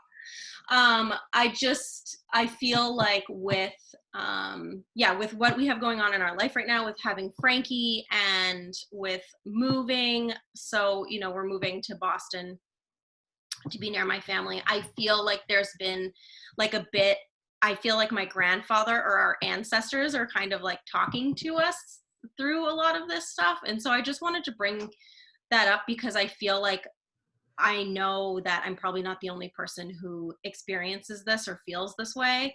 And so I just wanted to sort of talk about that a little bit and how that's a really special feeling to have and a really special experience to be having, is when you feel like you have either like an ancestor that's passed on, or a certain, like, to talk about signs, just like for me, the number 9 has been really important in my life. And it just so happens that it's Dan and I's anniversary, 9/9, and then Frankie was born in room 9 on 9/29/19, right? Wow. So Yeah. just, and because of that number, I knew that this is like meant to be, and this is a blessing to my life, and like this is going to be positive. And I just think that, like, no matter how that translates for anyone, that stuff is kind of special and like worth just like taking note of, and that it is important if you are seeing synchronicities, or if you're noticing something, that it's important to take note of it. And that to listen, and that I do think, like, no matter what you think of what happens in the afterlife, whatever, but I do think your Sam had a really good Facebook post where she said, again, I'm going to translate this maybe incorrectly, but she posted something that said grandparents leave bits of themselves kind of in their grandchildren. And I think that that's true. And I think that, you know, I think that these people do guide us in ways, and that they stay around, they kind of guide us. And us moving to Boston, again, feels like in the flow, like you were saying, your experience with moving to Penticton Got it. felt. And I think that, okay. And I think, this feels like right. It feels like easy, and it feels like gentle, and not forced. And, and I think part of me feeling good about that has been like, I do feel like my grandparents are speaking to me. I just lost my grandmother in March. And I do feel like they're sort of talking me through this, and they're kind of guiding me in this way as well. So I don't know. I just wanted to kind of talk about that stuff, because I think that's kind of cool, and not things that maybe people don't share with other people enough.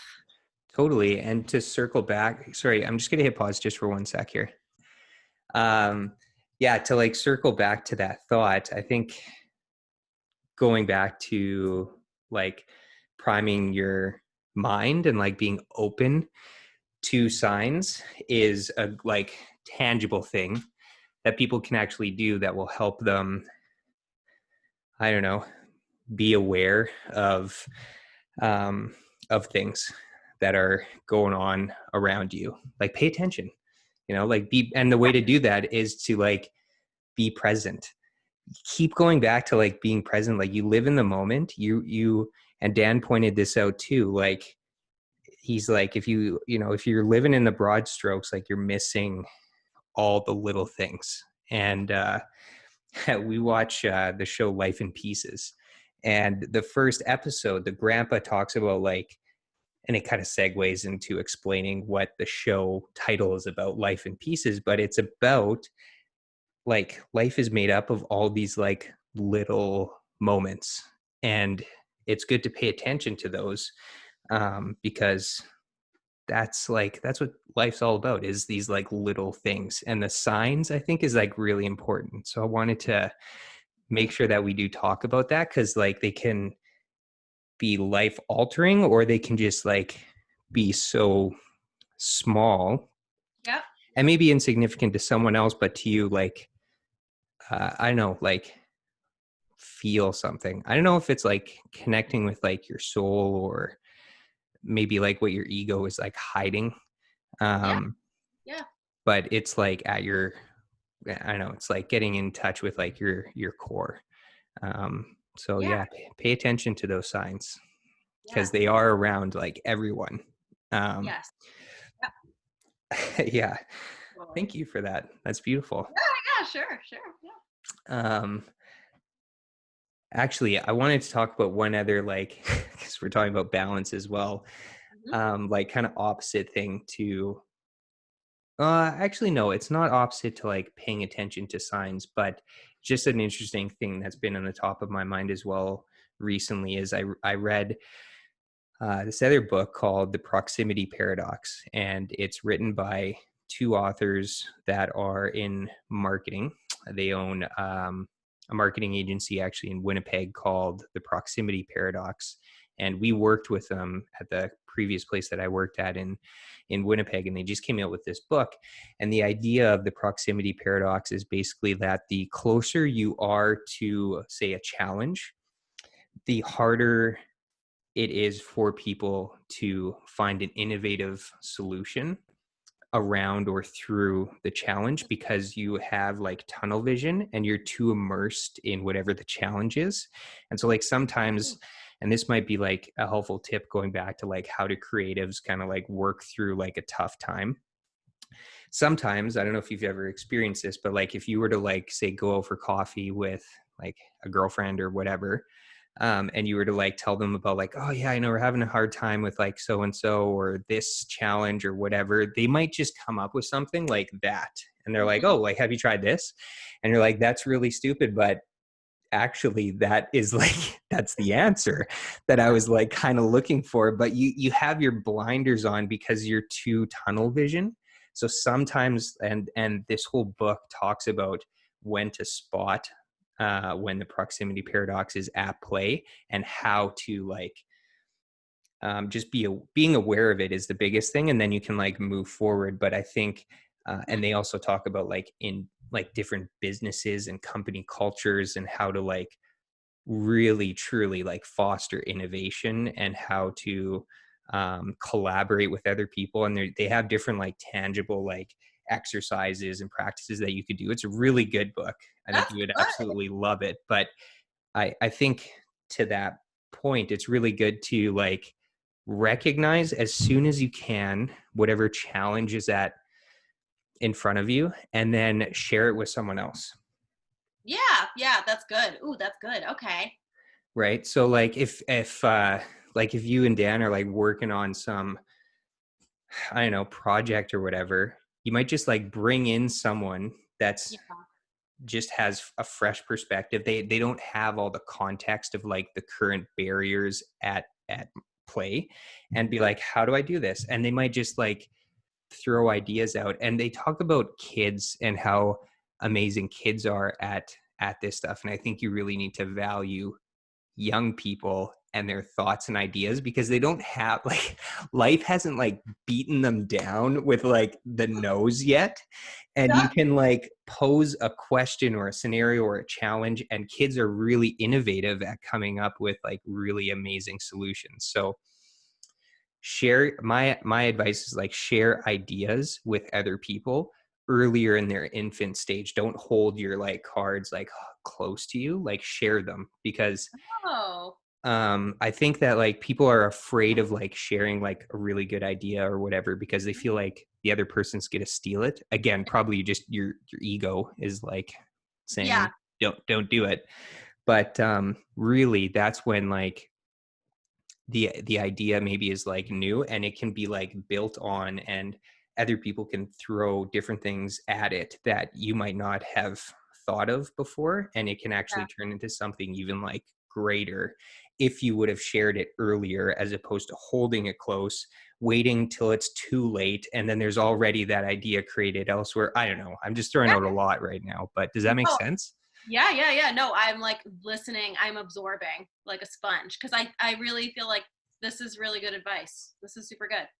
Yeah, I don't know. I just think like, I don't know, just share your ideas, share your thoughts with like other people. Like, I don't know. I don't think the holding close to like like holding your cards close to your chest does you any favors. I think it holds you back, actually. Interesting. Yeah. I know what you're talking about. I do definitely know what you're talking about. I tend to come from a place of fear with that too, which is why I'm like, oh yeah, Dean has a really good point. I'm like really like trying to learn something. Easier said than done. Like it's easy to be like, just share your vision, right? But like meanwhile, you're you're like, don't tear it apart. Like it's gonna be beautiful. Trust me. Yeah. Um, Yeah. but I don't know. I just that idea of the proximity paradox, I think, is really interesting, and I've been trying to keep that top of mind lately in like whatever challenge um I don't know is at bay. And you can even think of it like stuff around the house. Like what do you find challenging doing around the house? You might talk to someone else about like, oh yeah, well the reason why I put these clothes here is because I don't know where to put them. And then the other person's like, oh well, just do this. And they're like, oh yeah, okay, I never thought of that before. So um Yeah. but goes back to your point of like communication. Yeah. True. True. Yeah, totally. Was there anything else No, in this is regard? good. This is really good. Yeah. Yeah. Was there anything else in regards to like signs that come to mind that you think are like worth diving into? I mean, I don't know. I can only like the only thing I can do kind of is like I feel like there's other examples that I could give. Like for me, sometimes it's not just numbers, sometimes it's words, that kind of repeat. But just like you were saying, you do have to be in that it's kind of like a little bit of a magical place, right? That place where like you're open. It's like maybe it's a place of transition, even I'll say. Like when you're in the middle of things, maybe you are just like naturally more open to what is going on around you or something. And then that's when maybe these signs or symbols kind of show up in sort of like if you're asked, like if you are asking for guidance. I think maybe that's part of it too. Like you're not, you know, consciously being like, I need guidance necessarily, but you're just in a state of like openness or like receptiveness or something, Yeah. where that's where it can get really magical and like, um, you can kind of start seeing some of these things pop up, whether it's like words, numbers, just synchronicities, you'll know as that person, so I Hmm. can't say what it would be for someone else, but Hmm. I think it's good to be aware of like how much of, I guess, your day to day is routine and then try to change it up too yeah, in any way that you can, because then you might just be practicing being open to like a new opportunity or something new yeah, change, that's period. true. Yeah, that's true. Actually, that is true. Yeah. Yeah. And then I know the last thing that I have on my bucket list of things to chat with you about was money. And I don't know if how much you wanted to like go into it or not. We can keep it like basic, but Okay. um, what kind of things did you want to talk about when it came to money? And the reason why, I'll preface or provide context into why this was on our list. I just was like, well, here's some topics that I was thinking we could talk about, and this is one that I think, along with a lot of the stuff that we talked about, is not often talked about enough, and a lot of people don't know how to have the conversation about money, and yet it's also very important. It's part of our lives whether we want it or not. And I mean, financial education is so not existent in the majority of people. Like, the top 1% or whatever, they know and understand it and whatever, but there's no financial literacy or education from kids in school or anything. Anything I've personally learned about money has been through reading books and stuff outside of school. So um, I think more people should talk about money, and I'm open to talking about it. Um, but I'm still new as well, and I'm not sure where to go or what things to talk about when it comes to it. So um, figure Yeah. we could just both practice it. But is there anything that comes to mind for you that you think would be helpful or beneficial to talk about? Well, when you brought it up, when you kind of used it as an example, I kind of like I kind of latched onto it because I basically I think I just agree with you that it is important and not enough people talk about it, and that it is an important conversation to have. And I will say, like, oh my God, by no means am I an expert on money, God knows, but Same. I've found, right, like you, like I feel like my family, it's true, school doesn't teach you. My family, I mean, really, I love them. Did they teach me any benefit? Well, maybe a little bit, but it wasn't until I became an adult and started being curious, like you're saying, either reading or whatever. But also, I have one girlfriend. When you mentioned this as a possible topic, I do have one girlfriend um, who is she's like my entrepreneurial business woman, and she has her own business. Her business has been very successful. She is creating another business. That one I know will be successful because she's, um, on top of it and stuff. But we have open discussions about money, and she's one of my only. It's very hard to find people to have open discussions with, but I think all I really want to say is if you have someone in your life that's willing to have those conversations with you, that it's important to have them, because I've learned a lot from her. And if she wasn't so open about money and stuff, then I wouldn't be learning anything. And I think, like, we can share our, you know, failures and successes with each other so that we can, you know, learn from each other Yeah, more. it's information that is so protected and not like you have to be like, I don't know, peeking behind the curtain to be like, how does this work?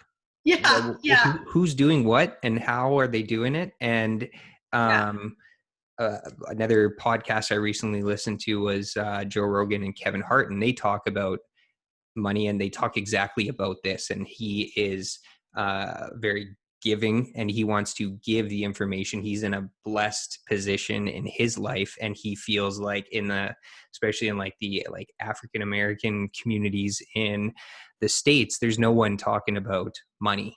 And yeah, like, don't get a credit card, don't rack up a credit card, it's not good. And like yeah. just raising that like financial literacy, I think overall will just be a benefit. And one of the things that I'm going to start to do actually, and I've kind of talked to it a little bit with my buddy Marty, who's a business owner, and we just did a short, quickie like bonus podcast episode yesterday.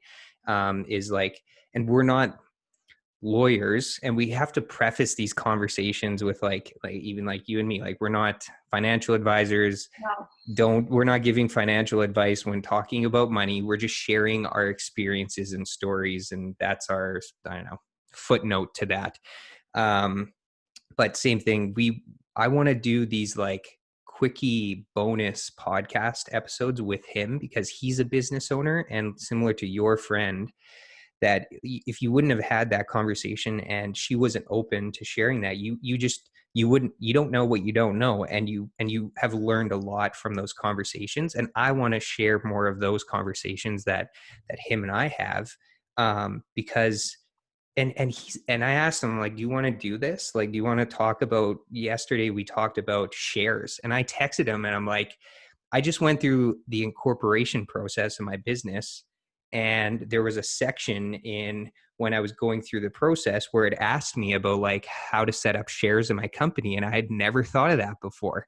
And I reached out to him, I called him, we had a conversation, he walked me through how to do it, basic level of understanding, but it was so helpful. And I'm like, I bet you there's more people out there that would probably benefit from this type of information, because it's not talked about as much as I think it should be. And so we're going to do a bunch of these quickie bonus podcast episodes about different things business related that are money and like, I don't know, just like real life stuff that like I feel like until you go through it, until you're an adult, you don't know about this stuff. But I'd rather share that information now as I'm going through it, in as opposed to waiting until I'm like 50 and really financially secure, and then I'm going to share my nuggets of wisdom. It's like, that's not helpful. I'd rather just share the learnings and takeaways now as opposed to later. Yeah, definitely. Also too, like when you are sharing, like I'm sure with, you know, your friend and me with my friend, it does make it, I feel like for me, it was scarier when I didn't have anyone I could talk to or something.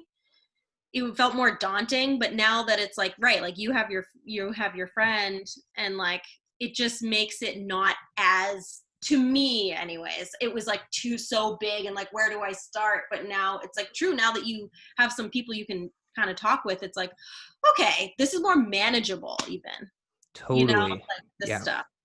Yeah. Yeah. That's one of the reasons why I want to do it, is like actually to like kind of demystify any notions that people might have when it comes to, in my case, like starting a business. Yep. There's not much to it. It's not as complicated as you think. The barriers to like actually starting a business is not as much. I don't know. It's not as, it's still difficult in the sense of like, yeah, you have to put effort into it and everything, but it's not as difficult when it comes to like maybe the legal side of it.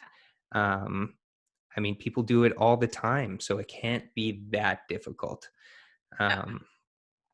Yeah. I think that's great, Dean. I feel like, yeah, just what you said, just like demystifying it. Yeah.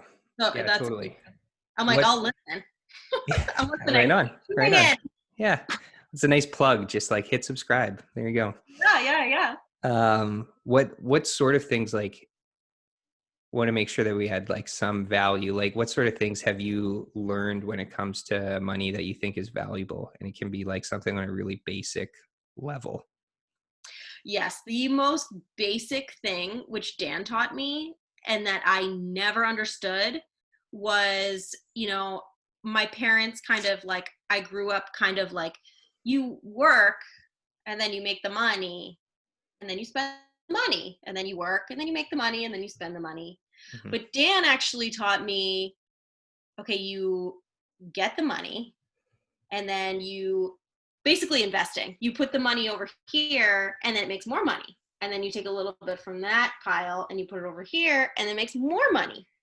And I feel like I know that's so simple, and I'm sure some people are listening and they're like, duh, hello. But I don't think that that is that obvious for exactly everyone. I mean, I really did not understand that concept. I'm being dead serious until maybe my late 20s. I mean, that's crazy. Yeah, I think I one had business helpful. class in school, you know, and I still didn't get it. So anyways, okay, go on. Oh no, I was just gonna say, I think that's so important to note that take any assumptions you have out of like any assumptions on understanding. Everyone and a lot of people are like, they're low on the understanding of like how stuff works. And to put me into that category, I didn't learn how to budget until I met Jade. Yeah, And that right? was in my like mid to late 20s. I did not understand how to budget. Like, I make a paycheck, and out of that pot of money, like, and Marty and I use this hilarious analogy when talking about setting up shares in a company, as because title of the podcast is simple to understand. So my attempt is to make things that I talk about with guests simple to understand, right? I love it. I love So it. this Yeah. is like definitely a good topic too. I should just talk about this more, I think, with as long as guests are open to it. But we talk about setting up shares in a company as like, just think of it as like a jar of beans. So instead of like 100 shares, it's 100 beans in a jar. And it doesn't matter what the value of those beans or shares are when you set up the company. And at any point in time, you can add more beans, or you can take those beans out and you can give them to someone, and the value of those beans will change over time. So budgeting is like, I didn't understand how, like, you have a jar and like $1 was one bean, say for an analogy, and I had X amount of beans in a jar. I didn't realize that, okay, what are my fixed costs, fixed expenses? I need to allocate those first and cover those off. And then any extra beans that I have, I can put towards maybe some investing, or having some spending money, or whatever, paying down any credit card debt, whatever. Like, I just think, like, I did not understand that basic level of like how to budget until I was in my mid 20s. Right? I mean, this is so telling. This is so telling. Just that we're having this conversation and we're both not understanding some big, like, that is crazy. Yeah. Yeah. We should be learning that in like early years, like kindergarten, like really, really early years. If kids are starting to learn how to code from like Right. five, True. 6, 7 years old, I think we can also teach them the basics of like money, Yeah. how money works. I love it. I'm like, yes. Yes. Yeah. Yeah. I Yeah. want to do actually a couple posts, I think, on just like the learnings that I've had with regards to just budgeting. But I think that's a good, like, a Yeah. good point that you had about just kind of how money works, and like the traditional like work get paid like that. I think that, like, that's good. Is there anything else that comes to mind? With money. Oh, well, I was just gonna say I was just gonna respond to your I was just gonna say, I think this conversation also doesn't happen because, going back to emotive, there's not enough sharing of feelings around money, and people feel a lot of Mm-hmm. shame, right? And I think that keeps people from having these conversations. When once you start having them, like you and I, now we've Mm-hmm. kind of you've been able to have those conversations with people, and I have, and now it's kind of like, it's like, you don't have to feel that way, just like, I don't know. That's all. Totally. That's Yeah. all. That's Yeah. all. Yeah. Totally. I think, yeah, talk about money with someone outside of your family, like a friend or something, at any, I don't care how old you are, just like, just talk through it. Like, go in the weeds and start trying to figure out how stuff works. Cause I know the more conversations you have about it, the more you learn about that topic. And then you kind of get to leverage it, to your advantage or a group of people's advantage, because you can, you know, get people in, and I don't know, you'll start surrounding yourself with people that that you want to. And that's great. I'm really like thankful that we both have those friends. That's right. Yeah, totally. That's awesome. This has been so much fun. And is there anything that you wanted to like end on or wrap up? Anything that like comes to mind that I might have missed or not talked about? No, I this was super fun. I feel, again, honored. I'm so happy. Like, I feel like you're really inspiring. I'm so glad that we're like related. Same, likewise. Right back at you. um, and just yeah, this was just like a fun break from, like, COVID-19, and this is a creative process, like you were saying earlier. Like, yes, this is a creative process, having this conversation. So, Mm, thanks for having me, and mm. I look forward to hearing your podcast about money. Yeah, yeah, it'll be an adventure, that's for sure. Um, but I have someone definitely off the top of my mind that I've been wanting to have for quite a while, that I hope to have on soon. And I think now's the time to reach out to that person and get connected and do this. So we will be definitely talking about that, as well as Marty and I doing a whole bunch of little mini bonus episodes. So that'll be fun. You can stay tuned for that. But Thank you. I was really looking forward to doing this because I have known you just like through Dan, but and we've gone out for dinner a couple times as like a group, and it's always so much fun. Yeah. I think travel is one thing that we can maybe do a round two and talk on, like just the whole So episode, because I know we both love traveling. for sure, yeah. Um, but yeah, it's been really nice just, getting to know you a little bit more too, because I know we usually talk as a group and we're not able to have the one-on-one time, and it's just great. So thank you for like sharing your story, and your friends and everyone that I spoke to leading up to the conversation are just amazing people as well. So um, I just feel really honored to be able to do this with you, and thank you so much. I appreciate it. Yeah, thank you, Dean. Yeah. Well, Awesome. until next time, that's we'll just wrap it up here. So thanks so much and take care. Yeah, you too.